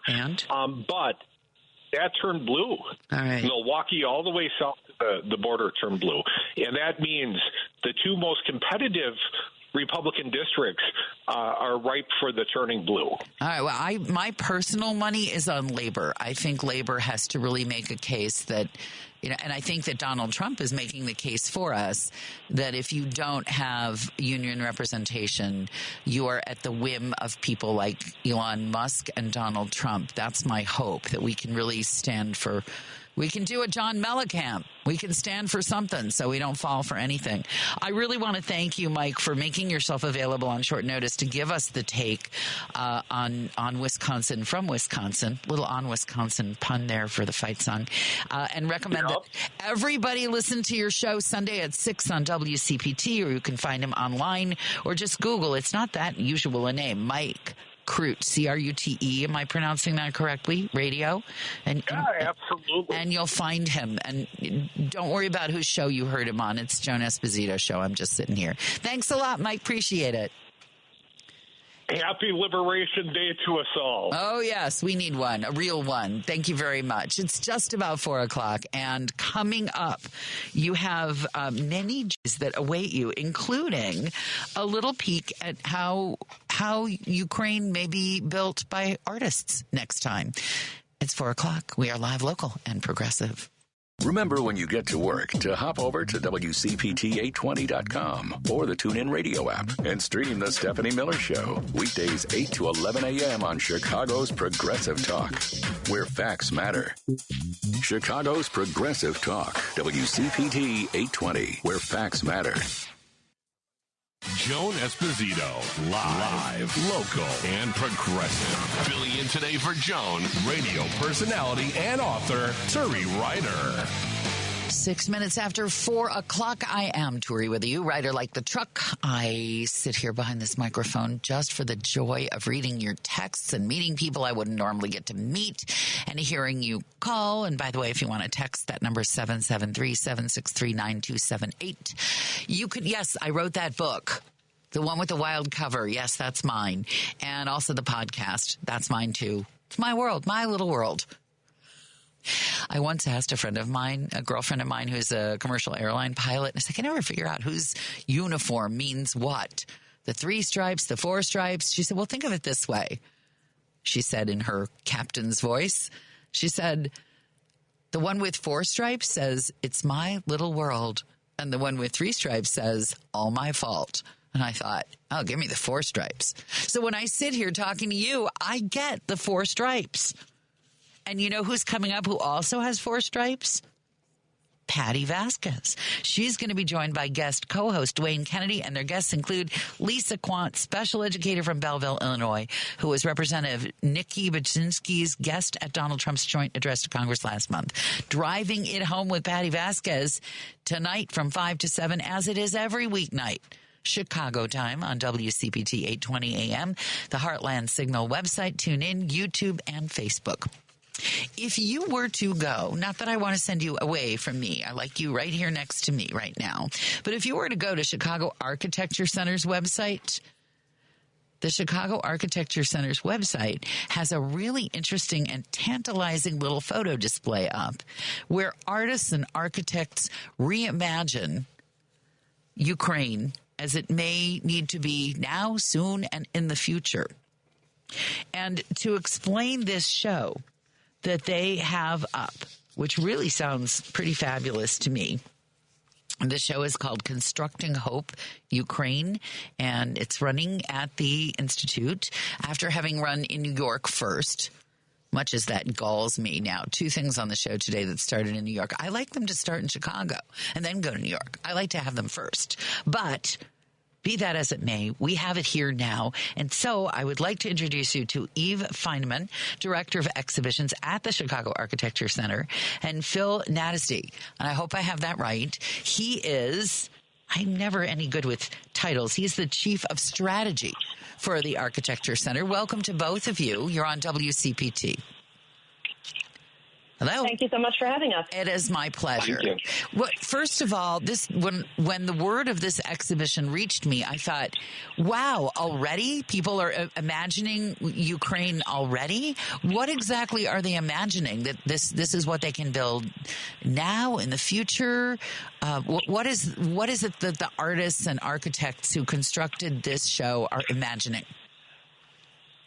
Well, honestly, the exhibition showcases on-the-ground efforts that are happening in real time. So it's definitely beyond the imagination, but it generally covers the role of architects, designers, and artists, grassroots organizations in Ukraine who are addressing issues of displacement and helping to shape their ongoing reconstruction efforts. So one might imagine, maybe just because I'm a pessimist, and you see pictures of displaced people leaving, running for their safety, and you think, this is just going to be blown up again. Or maybe that's just me. What is the thinking behind we're going to start right now, on the ground right now? Is it just we need to show people what can be, or people need a place to be, or it's just cold in Ukraine? We got to do something. People are doubled up, and we need. What is the thinking behind starting right now? Well, I think you nailed it when you said people need a place to be. So if people have been displaced, some of the efforts in Ukraine involve constructing furniture and temporary housing for people out of local materials and anything that's available. Other efforts include, so if you're living in a house and your windows get blown out, it's uninhabitable. So there's an organization that deals with shipping windows from Poland and installing them in homes where the windows have been blown out. So there's some very pragmatic opportunities there to just help people as needed. And then there's also some more imaginative, more kind of emotional-based work. The exhibit showcases around 12 different grassroots organizations, so they're each doing pretty different work. One organization is called the Prekarpatian Theater, and they have basically recreated people's homes in model form using testimonials and photographs to help preserve people's memory. Ah, so important. So you've just kind of alerted me to a couple of interesting features. You talked about having the windows shipped from Poland, and then I had read on your website that people are getting really artistic in trying to preserve their windows with tape, which is a standard response to bombs that don't drop directly on your house. They just vibrate them and they blow out your windows. And so Ukrainians have gotten artistic about taping their windows. Could you speak a little bit about that? Yes, that's exactly right. They have been using tape in different types of X and star formations, both to protect the windows from being blown out, but also as a form of collective visual resistance. And that visual aesthetic was picked up by the graphic designer who designed our exhibition, who happens to be a Ukrainian graphic designer who is currently living in Chicago. Her name is Ilona Dolomadina, and so she picked up on the sort of X formation on the windows, and that visual graphic can be seen throughout the exhibition, as well as on the storefront of the Chicago Architecture Center. Which, by the way, is gorgeous and is right there at Wacker and Michigan Avenue. And you should, at the very least, peek in their windows. Even if you don't have time to run inside, you'll want to later. Let's talk a little bit about, you mentioned the materials. Some are being shipped in and some are being used that are at hand. What about recycling material from what has been destroyed or damaged in the war? Is that part of this exhibit? Yes, actually, some of the materials have been salvaged to be used for furniture prototypes. So something as basic as somebody needs a place to sleep. There's a group, a Ukrainian NGO called Meta Lab, and they have created some furniture prototypes that can be built basically by anyone, sort of with like an IKEA manual type kit. And it is using salvaged wood, and so they can be kind of mobilized wherever needed, as well as chairs and other made ready to assemble furniture. That's pretty cool. Do you find that the artists express that we have almost everything and then we run out of one thing that we can't get? And I'm wondering if Philip, who talks about strategy, would be more the one to answer this, where they get so far in a project and then they run out of opportunity to complete it. Is that something that's happening? Well, I think a lot of what I've seen in the projects that are in the exhibition is that people are using the materials that they have and then using the funds that they're able to raise to get new materials. So it's very much a grassroots effort about resourcing and doing what they can with what they have and being ingenious and using design thinking to approach really difficult issues. What are some of the biggest challenges in terms of supplies, and then moving on to labor? And then I guess the third thing I would say, the challenge of utilities would I imagine, a problem to solve. Could you speak to that a little bit, Philip? Yeah, I wouldn't be able to speak, obviously, from being here in Chicago to what's happening on the ground in Ukraine. But what's represented in the projects themselves is, again, that ingenuity with design. I think, as an example of some of how the supply chains have been disrupted, I'd even just kind of a very recent thing that we experienced bringing the exhibition here is that there's a book that's part of the exhibition called the Obereit Project, which was an artist-run project to document objects that were meaningful to people and photograph them and have Ukrainian people write about why these objects, everything from a set of keys to a teddy bear to an image of their family, and document this in a book. When we were getting this exhibition, bringing it to Chicago, we were delayed in receiving those books for months and months because of the supply chains and of what was happening on the ground. So this is something that's not just affecting things getting in, but things getting out as well. So I can only speak to what we see in the exhibitions themselves, but obviously people's lives have been upended, and the projects represent a way of people responding as best they can. Has there been a conversation amongst the architects, designers, artists, creators about adapting structures to people who may be now physically disabled from the war? Is that going to be a feature of architecture in Ukraine going forward? Because we keep hearing here about the huge number of veterans of the war who will no longer be able to function as they did before the war. I think that universal design is going to be of utmost importance for any new structures built there. I think that right now, the things that we're showing in the exhibition are too quick and new to necessarily be considering, ADA compliance and universal design. But as actual buildings and structures are reconstructed and rebuilt, I do believe that's going to have to be at the forefront of their efforts. What do the artists and designers say, and this is for either one of you, when they see the show? I'm assuming they walk through the show with you as you set it up, during the setup, and before and after. What are some of the things that they say to you as the show is being installed? I could jump in there, Eve, but I think a lot of our work has been with the curators of the exhibition who brought the exhibition to the Chicago Architecture Center, and they've been very much our conduit to the projects. They've been following these projects since the full-scale invasion. And their focus has always been very much on making sure that people understand that these projects were not just happening a few years ago, but are happening still today. And so that's a big component in making sure that we're shining a light on the projects and that there's a way for people when they experience the exhibition to get on their phones, to look either through QR codes or through Google searches to find ways to support these projects as they experience the exhibition. So that was a big component in a conversation with the curators of saying, we want to make sure people understand that these are groups that still need support, and this is how you can learn more about them. Well, that dovetails with my next question is, what would you describe what people will encounter when they come to the Architecture Center, and what you would like them to take away from the exhibit after they've been?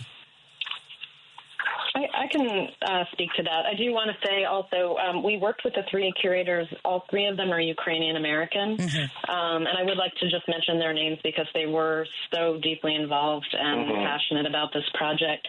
Sasha Topolnitska, who lives in New York, Ashley Bigham, who lives in Ohio, and Betty Reutberg, who also lives in New York, two of whom are also practicing architects. And I would just like to say thank you for being the one to pronounce those names. So I owe you. I owe you for that. Practice. Yes. Oh, good. How long did it take? How long did it take before you had it perfect? I'll say that I asked them to send me voice memos with them pronouncing their names to make sure that I didn't just say it phonetically. That's adorable. I love that. Okay, so people come to the show. What do they see? What do they walk away with in their hearts if it goes as you envision?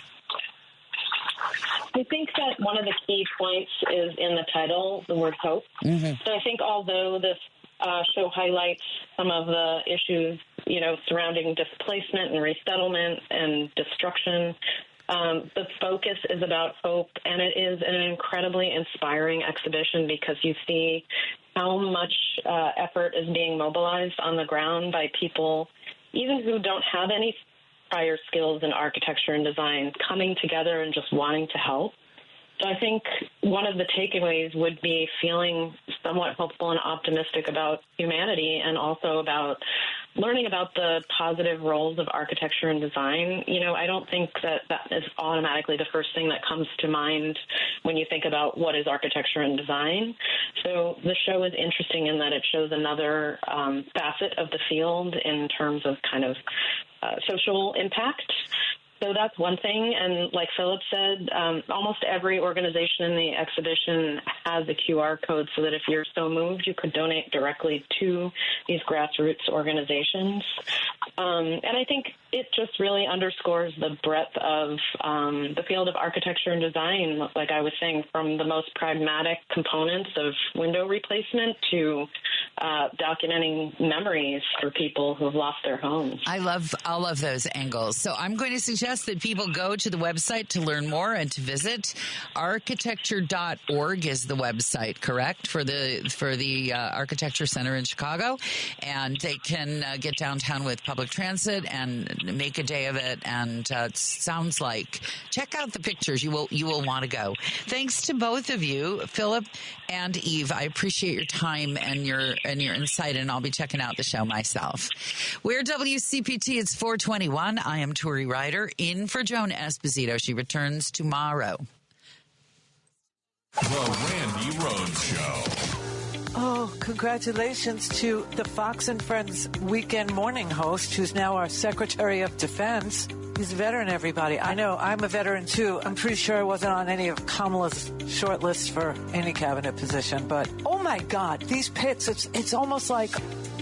Well, there's a word for it. It's called patronage. Right here, right now on WCPT 820, weekdays 7 to 9 p.m. Central Time. Because facts matter. You're listening to WCPT 820. Joan Esposito, live, local, and progressive. Filling in today for Joan, radio personality and author Turi Ryder. Oh, sweet. It's 22 minutes after 4 o'clock. A reminder to you that Patty Vasquez is going to be in less than an hour to drive you home. And also, well, I'll get to some of the other fun things that lie ahead. But it's always a little tense and a little fun to purchase a new home. Probably more tense to refinance your existing home. But if you want to do either of those things, you need to call Team Hochberg, your local trusted lender with over 500 five-star Google reviews. Kathy, age 60, a nurse, lives in a $600,000 home. And Kathy called Team Hochberg for a free consultation to consolidate the over $30,000 she accumulated on her credit cards after her husband passed away. After speaking with David, Kathy posted this five-star Google review. David was very helpful. He didn't try to sell me anything. He advised me to keep my current mortgage because of my low rate. He offered me excellent advice, was very patient, kind, and knowledgeable. And by the way, that review got 3 exclamation points right in that sentence. Yeah. I highly recommend his services to anyone looking for a mortgage or any financial expertise. If you'd like this type of 5-star service on your next mortgage, do the right thing and call Team Hochberg at 855-563-2843 or visit 56david.com. David has helped thousands of WCPT listeners, but he cannot help if you don't call 855-563-2843 or visit 56david.com, lower.com, equal housing lender, NMLS 1124061. I wanted to take a few moments before our next guest joins us. Let me give you a little tip on our next guest. She is a corporate advisor, ethical, progressive. She does. Well, she's from the area. Her name is Nell Minow, and I'll sort of have her describe as a thumbnail her business and what they do. But they basically deal with ethical corporate management. And we have spoken with her before. We're going to bring her back again to talk about the sparky takedown she did of today's villain and probably tomorrow's villain and probably next year's villain, Elon Musk.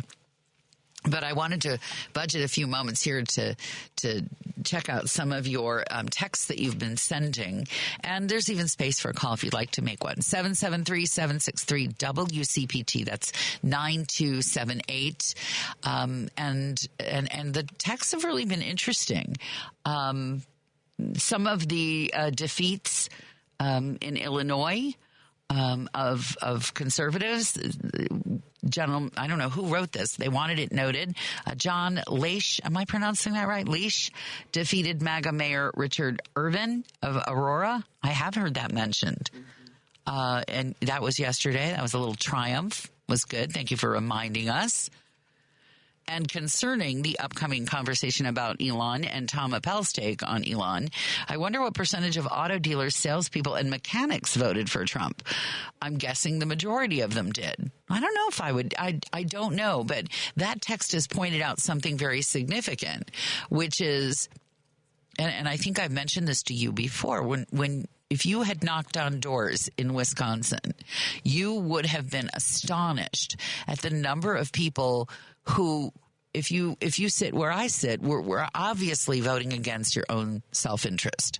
It was really stunning.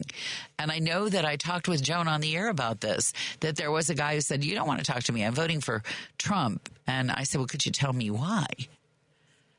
And he said, well, I'm worried about Meals on Wheels. And you could have knocked me right over with an index card. How could that be? But I didn't say that to him. I said, would you tell me more about why, as a Meals on Wheels subscriber or client, you feel that Donald Trump is a better choice for you? And he said, well, we were getting 2 hot meals a day, and then they went down to 1 hot meal, and now it's just cold meals, and they're talking about decreasing those. And I thought, how could you possibly imagine that Donald Trump gives a rat's patootie if you're eating cold SpaghettiOs out of a can for the rest of your life? But I didn't say that. I said, I think that you would benefit from a Democratic administration, since historically they've been the ones to provide programs like Meals on Wheels and to support them in your community. This text I also loved. Who does Tesla think buys his cars? Yes, rich people, but also environmentalists, and they are Democrats. And actually, I want to add to this text, and thank you for texting from the 847 area code, so right next door to us here. The entry-level Teslas got to be similarly priced to a lot of other entry-level vehicles. Subaru had a similarly priced. All of the Japanese car makers that were either plug-in hybrids, those were a little more, many of them, than Teslas, but they were right all in the same ballpark. So it wasn't just, as Tom Appel pointed out, initially it was really wealthy people. But then he did this right. Elon Musk got this much right, where he started building entry-level and mid-price cars that many people really could afford to buy. And the weird thing, the cynical thing about all of this, and I still am waiting to see how it will all shake out, is the one thing that I thought that Donald Trump did wisely in his first administration, well, 2 things. Despite himself, he rolled out a good vaccine. But he also called our attention to the fact that China was going to be eating our lunch. There was nothing else that he did that I found in any way palatable, but he was wise to point that out. And weirdly, Elon Musk's clock is going to be cleaned, possibly, by cheap electric vehicles that are coming out of China now and going to Europe, where they're now boycotting Teslas. And the Chinese learned from Tesla, because one of the things, and again, Trump pointed this out, one of the things that Chinese companies would do if you wanted to do business there was basically filch your technology. They would demand that you open up your secret recipes for making whatever you were making, and then they would make it, and they would drive down the price of making it and sometimes make it better. So Elon has started making a lot of cars in China in order to combat this. And I can't understand why he's willing to participate in the defenestration of his own company, basically, so that he can then make cars in China, which then we wouldn't be able to buy in the United States, and which they're not going to buy in Europe because now they hate his guts. So, or our guts. It's all... there seems to be such a lack of vision in the current administration, starting with the ways in which we are connected to the world and each other. And this idea that somehow we can just all join our own little Mar-a-Lago and not see anybody we don't want to see. And not know anybody we don't want to know, and associate only with people who are just like ourselves. I'm not sure how successful he'll be with that, but he seems to believe it's a real possibility. Your thoughts are always welcome. It's 4:30. I'm Turi Ryder. In a moment, Nell Minow will join us, and we'll get her take on the latest, because she wrote this great piece. She writes a great newsletter. You can follow her on LinkedIn and read her newsletter, which is always worth reading. I'm Turi Ryder. It's Joan Esposito's show on WCPT, live, local, and progressive. This is Chicago's Progressive Talk, 820 AM, WCPT Willow Springs, and online at WCPT820.com, where facts matter. Joan Esposito, live, local, and progressive. Filling in today for Joan, radio personality and author Turi Ryder. 4:35. I am Turi Ryder. We're just minutes away from Patty Vasquez, who's going to drive you home. But joining me, she's becoming one of my favorite guests, I have to tell you. Nell Minow. She is the vice chair of Value Edge Advisors, which basically shames corporate governance when it's not being done well. Would that be accurate, Nell? Would you say? Yeah, I think that's right. We all want the corporations to succeed. When they fail, it's really important to point that out to them, because sometimes they pretend it didn't happen. Oh, yeah. It didn't happen, or it's somebody else's fault, or exactly. Nothing to do with them, of course. So I have to ask you, your piece, you want to sort of recap the piece you wrote on Elon, because we just got, as you may have heard in the news, an interesting piece of news about Mr. Musk. I kind of love saying Mr. Musk. It makes it sound like a Captain Kangaroo puppet. You remember Mr. Moose? Yes, of course I do. Yes, and the ping pong balls. I always, when Elon Musk, for those who don't know, if you're young, there was a children's show called Captain Kangaroo, and there was a puppet, Mr. Moose. And when Mr. Moose said, I think ping pong balls, the heavens would open up and ping pong balls would rain down on everybody. And that's what I sort of wanted to happen to Elon when he whipped out that chainsaw and waved it around. I just thought, ping pong balls, that's what we need right now. Talk about your piece that you wrote and where you think corporate governance, when you have these politically active, or is he sui generis, which I always mispronounce? Is he the only one of him, Elon Musk, who's going to ingratiate himself with a political administration in this way? Just give me your view. I think both are right.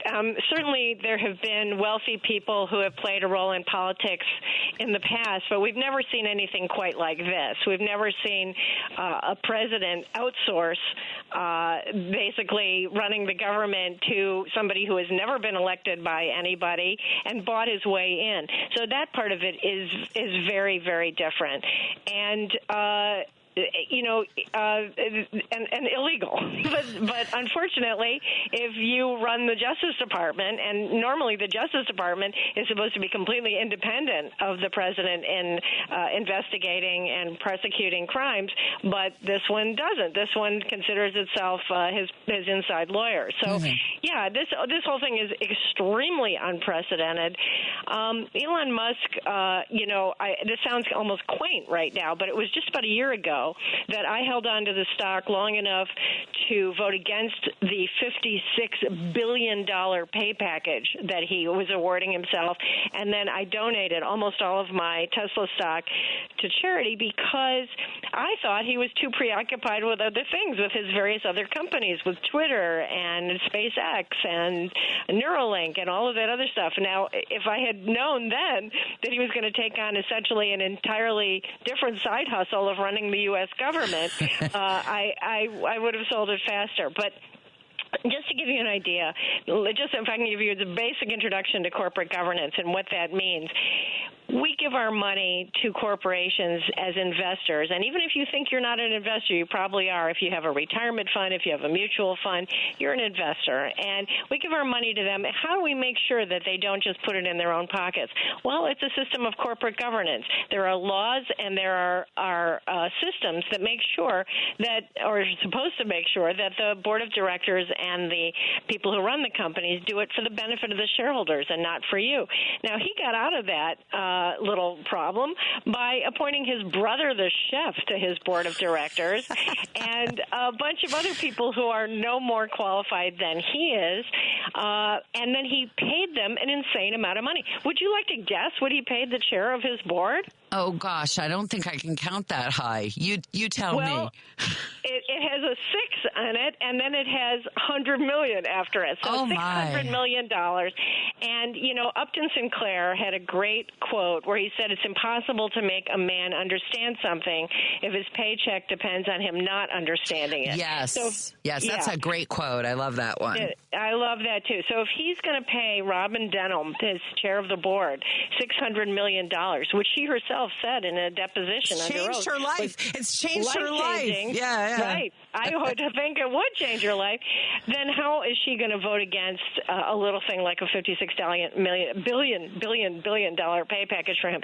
So this is why corporate governance is important, because if you have people on the board who will not stand up to the CEO and say, either you do the job or we fire you. If you're going to go take on a whole other job, we're going to bring in somebody else to do the job, and we're not going to pay you this insane amount of money. Then you see the results that we've seen in the paper today. Let me pause you for a moment because you've brought up a few things.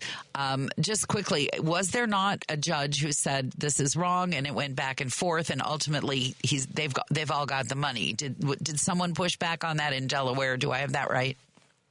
Yes, it's a little more complicated than that. The court in Delaware threw out the pay package. They went back and they re-awarded it to try to get around what the judge said. The judge threw it out again, and Elon Musk, as a result, then moved the company's domicile, which means he doesn't have to move a pencil or a paper clip. All he has to do is sign a bunch of legal papers, and he moved the domicile to Texas, which is now going to be as good at overseeing him as his brother, the chef. So in theory, that pay package is still on hold, but he is appealing it, and Delaware is so terrified that other companies are going to follow suit and also leave the state that they are willing to give him whatever he wants. So at the moment, he does not have it, but I can't promise that any minute now. Change. Okay, so now the other thing you brought up that I need to take up with you, because it seems to me that the lesson that America is learning now about its government, and perhaps we will learn about corporate governance, is that much has always depended on this idea that most people do the right thing. Most people do the job they were chosen to do. Most people don't do the job of, I was chosen to put up wallpaper in the bathroom, but what I've decided I can do is come in the kitchen and make dinner. That seems to, for sure, that's what's happening in Washington with branches of government that I'm chosen to run this department, and my job is really to close it down. My job is to run this department, and my job is really to completely dispirit people and make them feel like they're valueless pieces of toilet paper stuck to the bottom of my shoe. But corporate governance, apparently Elon Musk has figured out the magic formula. Are there other publicly traded companies that have tried this before? And if so, how did that work out? And why is Elon Musk's package seemingly working out so far better? Is it just pure cynicism and crassness on his part? What's the difference? Well, the answer to your question about we trust people to do the right thing, I always compare it to stop signs. The reason we don't have a cop on every corner is that we assume that people, even if there's no one around, even if there's no other cars coming, we assume that people are going to obey the stop signs. We've all sort of bought into this system that we know that it's good for everybody. And if somebody comes up and says, no, I'm just going to run all the stop signs, there's not much we can do about it and until some kind of chaos happens. And in his case, he is sui generis, and that means it's nothing like this has ever happened before. And he's a wrecking ball. He's just basically saying, what has often been said to be the slogan of Silicon Valley, which is move fast, break things, and worry about the rest later. And so I think they figure that even though a lot of the things they're doing are absolutely illegal, the lawsuits will take so long to get through the courts that by then everything will be in ashes and it won't be able to be put back together again. Or as the legal term for this, which I love, is you can't unscramble that egg. Yeah. Well, and those of us who grew up in radio know that it takes 30 years to build a heritage talk station, but you can blow it up in a half an hour. So and as I pointed out to my Trumpanista friend, I'm an institutionalist. I don't think that it serves the public well to just be blowing up institutions. So you're saying that there has been no corporate governor like Elon Musk before. And you did mention that companies in Delaware may just decide to flee on paper to states like Texas, where the only defense against an Elon Musk launching a SpaceX thing and knocking every endangered bird out of the trees for 40 miles around is some obscure water rights bill that he wants to build, a company town next door to the dead birds.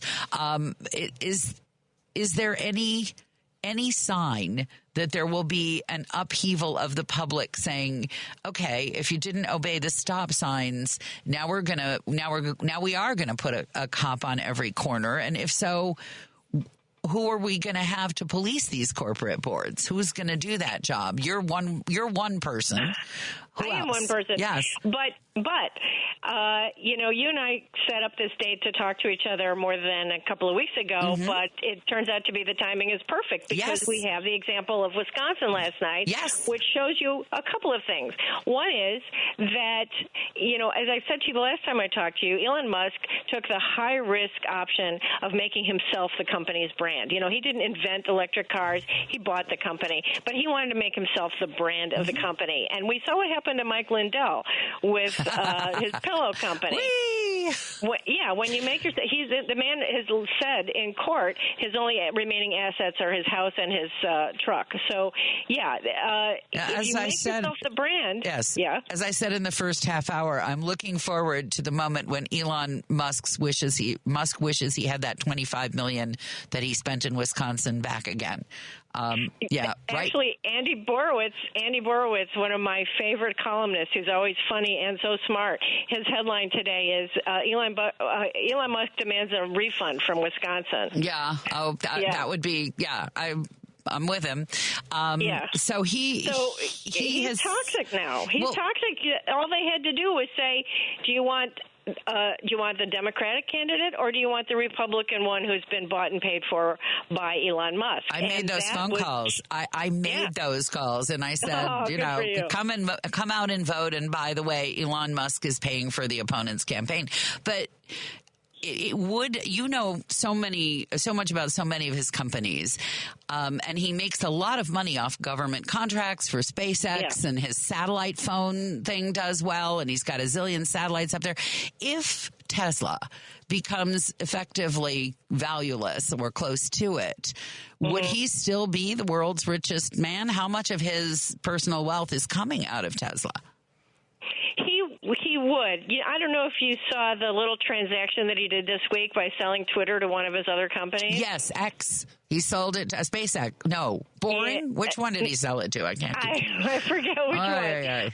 Something with an X in it. It's the AI. Yeah, he likes X. It's the AI company that he sold it to. Right. And so he can move little pieces of paper around, and he can do some accounting tricks and make himself come out well. Will he still be the richest person in the world? There's probably some 17-year-old right now who's trading in the next thing after Bitcoin, and he's going to surpass him. So I can't really say, but I'm not going to be worried about whether he can make rent. I think he's not going to be in as much trouble as Mike Lindell. Yeah, well, Mike Lindell had a pillow, and you can't drive that. Yeah, that's right. So anyway, so Musk, as you saw, they announced the quarterly results. The stock price is way down. The sales are way down, especially in Europe. By making himself the brand, he has now made people not want to buy Teslas. And I'm sure you've seen these too, but I was driving the other day right behind a Tesla that had the bumper sticker that had said, "I bought this before Elon went crazy." Yeah, you have to watch who you buy those stickers from, because I saw one woman whose website had those for sale and some other bumper stickers that were really kind of stomach turning. So mind that store when you buy one of those stickers. Definitely. Yes. Yeah, that guy who thought that up should have copyrighted it. But yes. Well, there's what. Or make your own. Make your own. You could make your own. And people have. Yeah. My favorite is still this. I'm tracking on social media because I lived in California for so many years. How many of my friends are showing the turning over of the title to whoever they're selling their used Tesla to? That's kind of fun. That seems to be a popular video on my social network. It's a badge of shame now, and it used to be a point of pride. That he's done. So let's talk a little bit.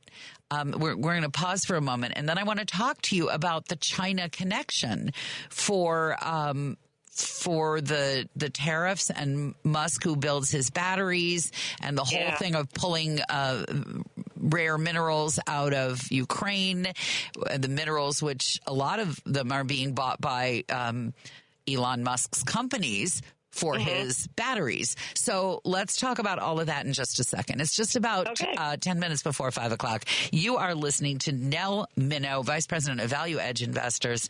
She's awesome, isn't she? More of her in a second on WCPT. Hey, Google, play WCPT. Streaming Chicago's progressive talk from TuneIn. Joan Esposito, live, local. Joan Esposito, live, local, and progressive. Filling in today for Joan, radio personality and author, Turi Ryder. Oh, sweet. Yep, I'm all of those things and a podcaster, too. You can find me all over the place. Just spell the name right, and there I am. Tomorrow, at this time, Joan's back. Her guests are Pat Kreitlow, founder and editor of Up North News, Democratic lawyer Michael Dorf, allergist and immunologist Zachary Rubin, MD. It's live, local, and progressive every weekday, 2 to 5. Central or Chicago time, as we like to think of it, on WCPT, Chicago's progressive talk for 20 years. Well, she's been with us for about 20 minutes, and already I like her even more than I did. Nell Minow of Value Edge Advisors. I misspoke before. It's Value Edge Advisors, and she's what you'd call an activist, progressive investor and a leader of uprisings. And just general troublemaker, I think, would be, kindest way I could. And if you think that there are companies who are being badly run, she's probably right there with you, and she's going to make them sorry.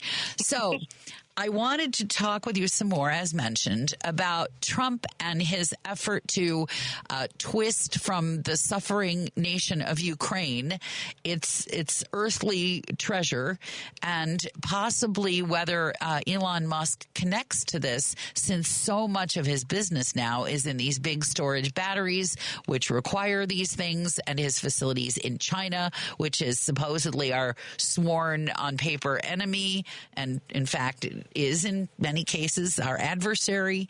And yet Elon Musk is happily building cars and batteries. Could you unravel that ball of string, please? No. Well, I'll try to, but let me start by saying that the first 5 or 6 federal agencies that Doge went after as soon as Musk took over happened to be, total coincidence, the federal agencies that were investigating his companies for basic frauds and corruption. And so the same thing. Now he is basically trying to turn the U.S. government into a subsidiary of his companies and to just get stuff for him, to stop any kind of oversight, to stop anybody that's investigating his companies, and to get whatever he wants. And that's why, yes, he's very interested in getting the minerals from Ukraine. And Trump is a deal maker. I mean, he thinks of himself, as you know, The Art of the Deal. That was his first book. He thinks of himself as a deal maker. He will not give you the time of day without getting something from you in return. And so he very much fits into this pattern of saying to Zelensky, yeah, okay, you know, we're on your side because you were invaded and everything, but we need something from you if we're going to keep, you know, it would be a shame to have something break your window, and you know, we're here to protect you. So yeah, it's very extortionist and really appalling. It has nothing to do with any kind of concept of international relations or diplomacy. And with regard to China, you know, he's already, the thing just started, the tariffs just started, and he's already gone to Trump and said, could you just exempt us from the tariffs? Could you exempt the SpaceX? Because we really need to have all that stuff made in China, and we really can't pay all that. So, yeah. I mean, you look at Elon Musk. Do you ever hear of a Musk museum, a Musk hospital wing, a Musk investigation into curing some disease? No. What he wants to do is just make more money, and everything he's doing is about making more money. I have to say, I grew up in a similar culture to yours, the same culture, different version, and we would point out, I would go to services, and my grandmother and my mother would always point out what we called the big givers.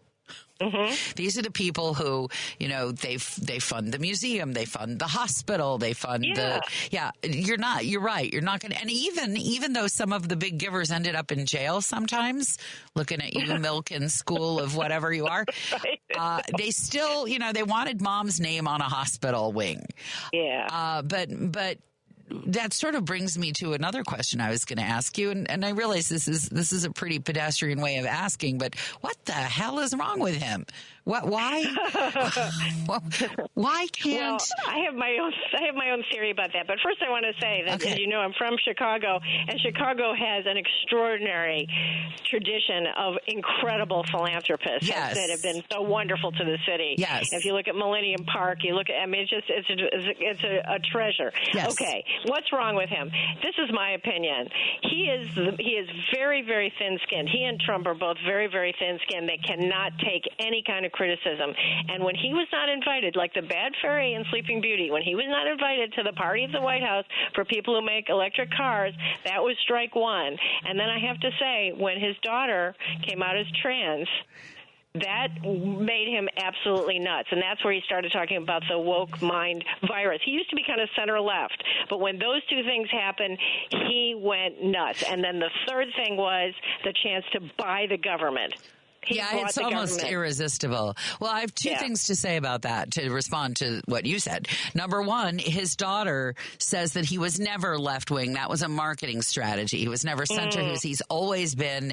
And the implication, although she didn't say it right out loud, was that it had something to do with his Afrikaner sort of roots. That was and that was the first thing. And then the second thing about buying the government, I think that the phrase Trump has outsourced the government to Doge and Musk has been played as many times as your average Coca-Cola commercial.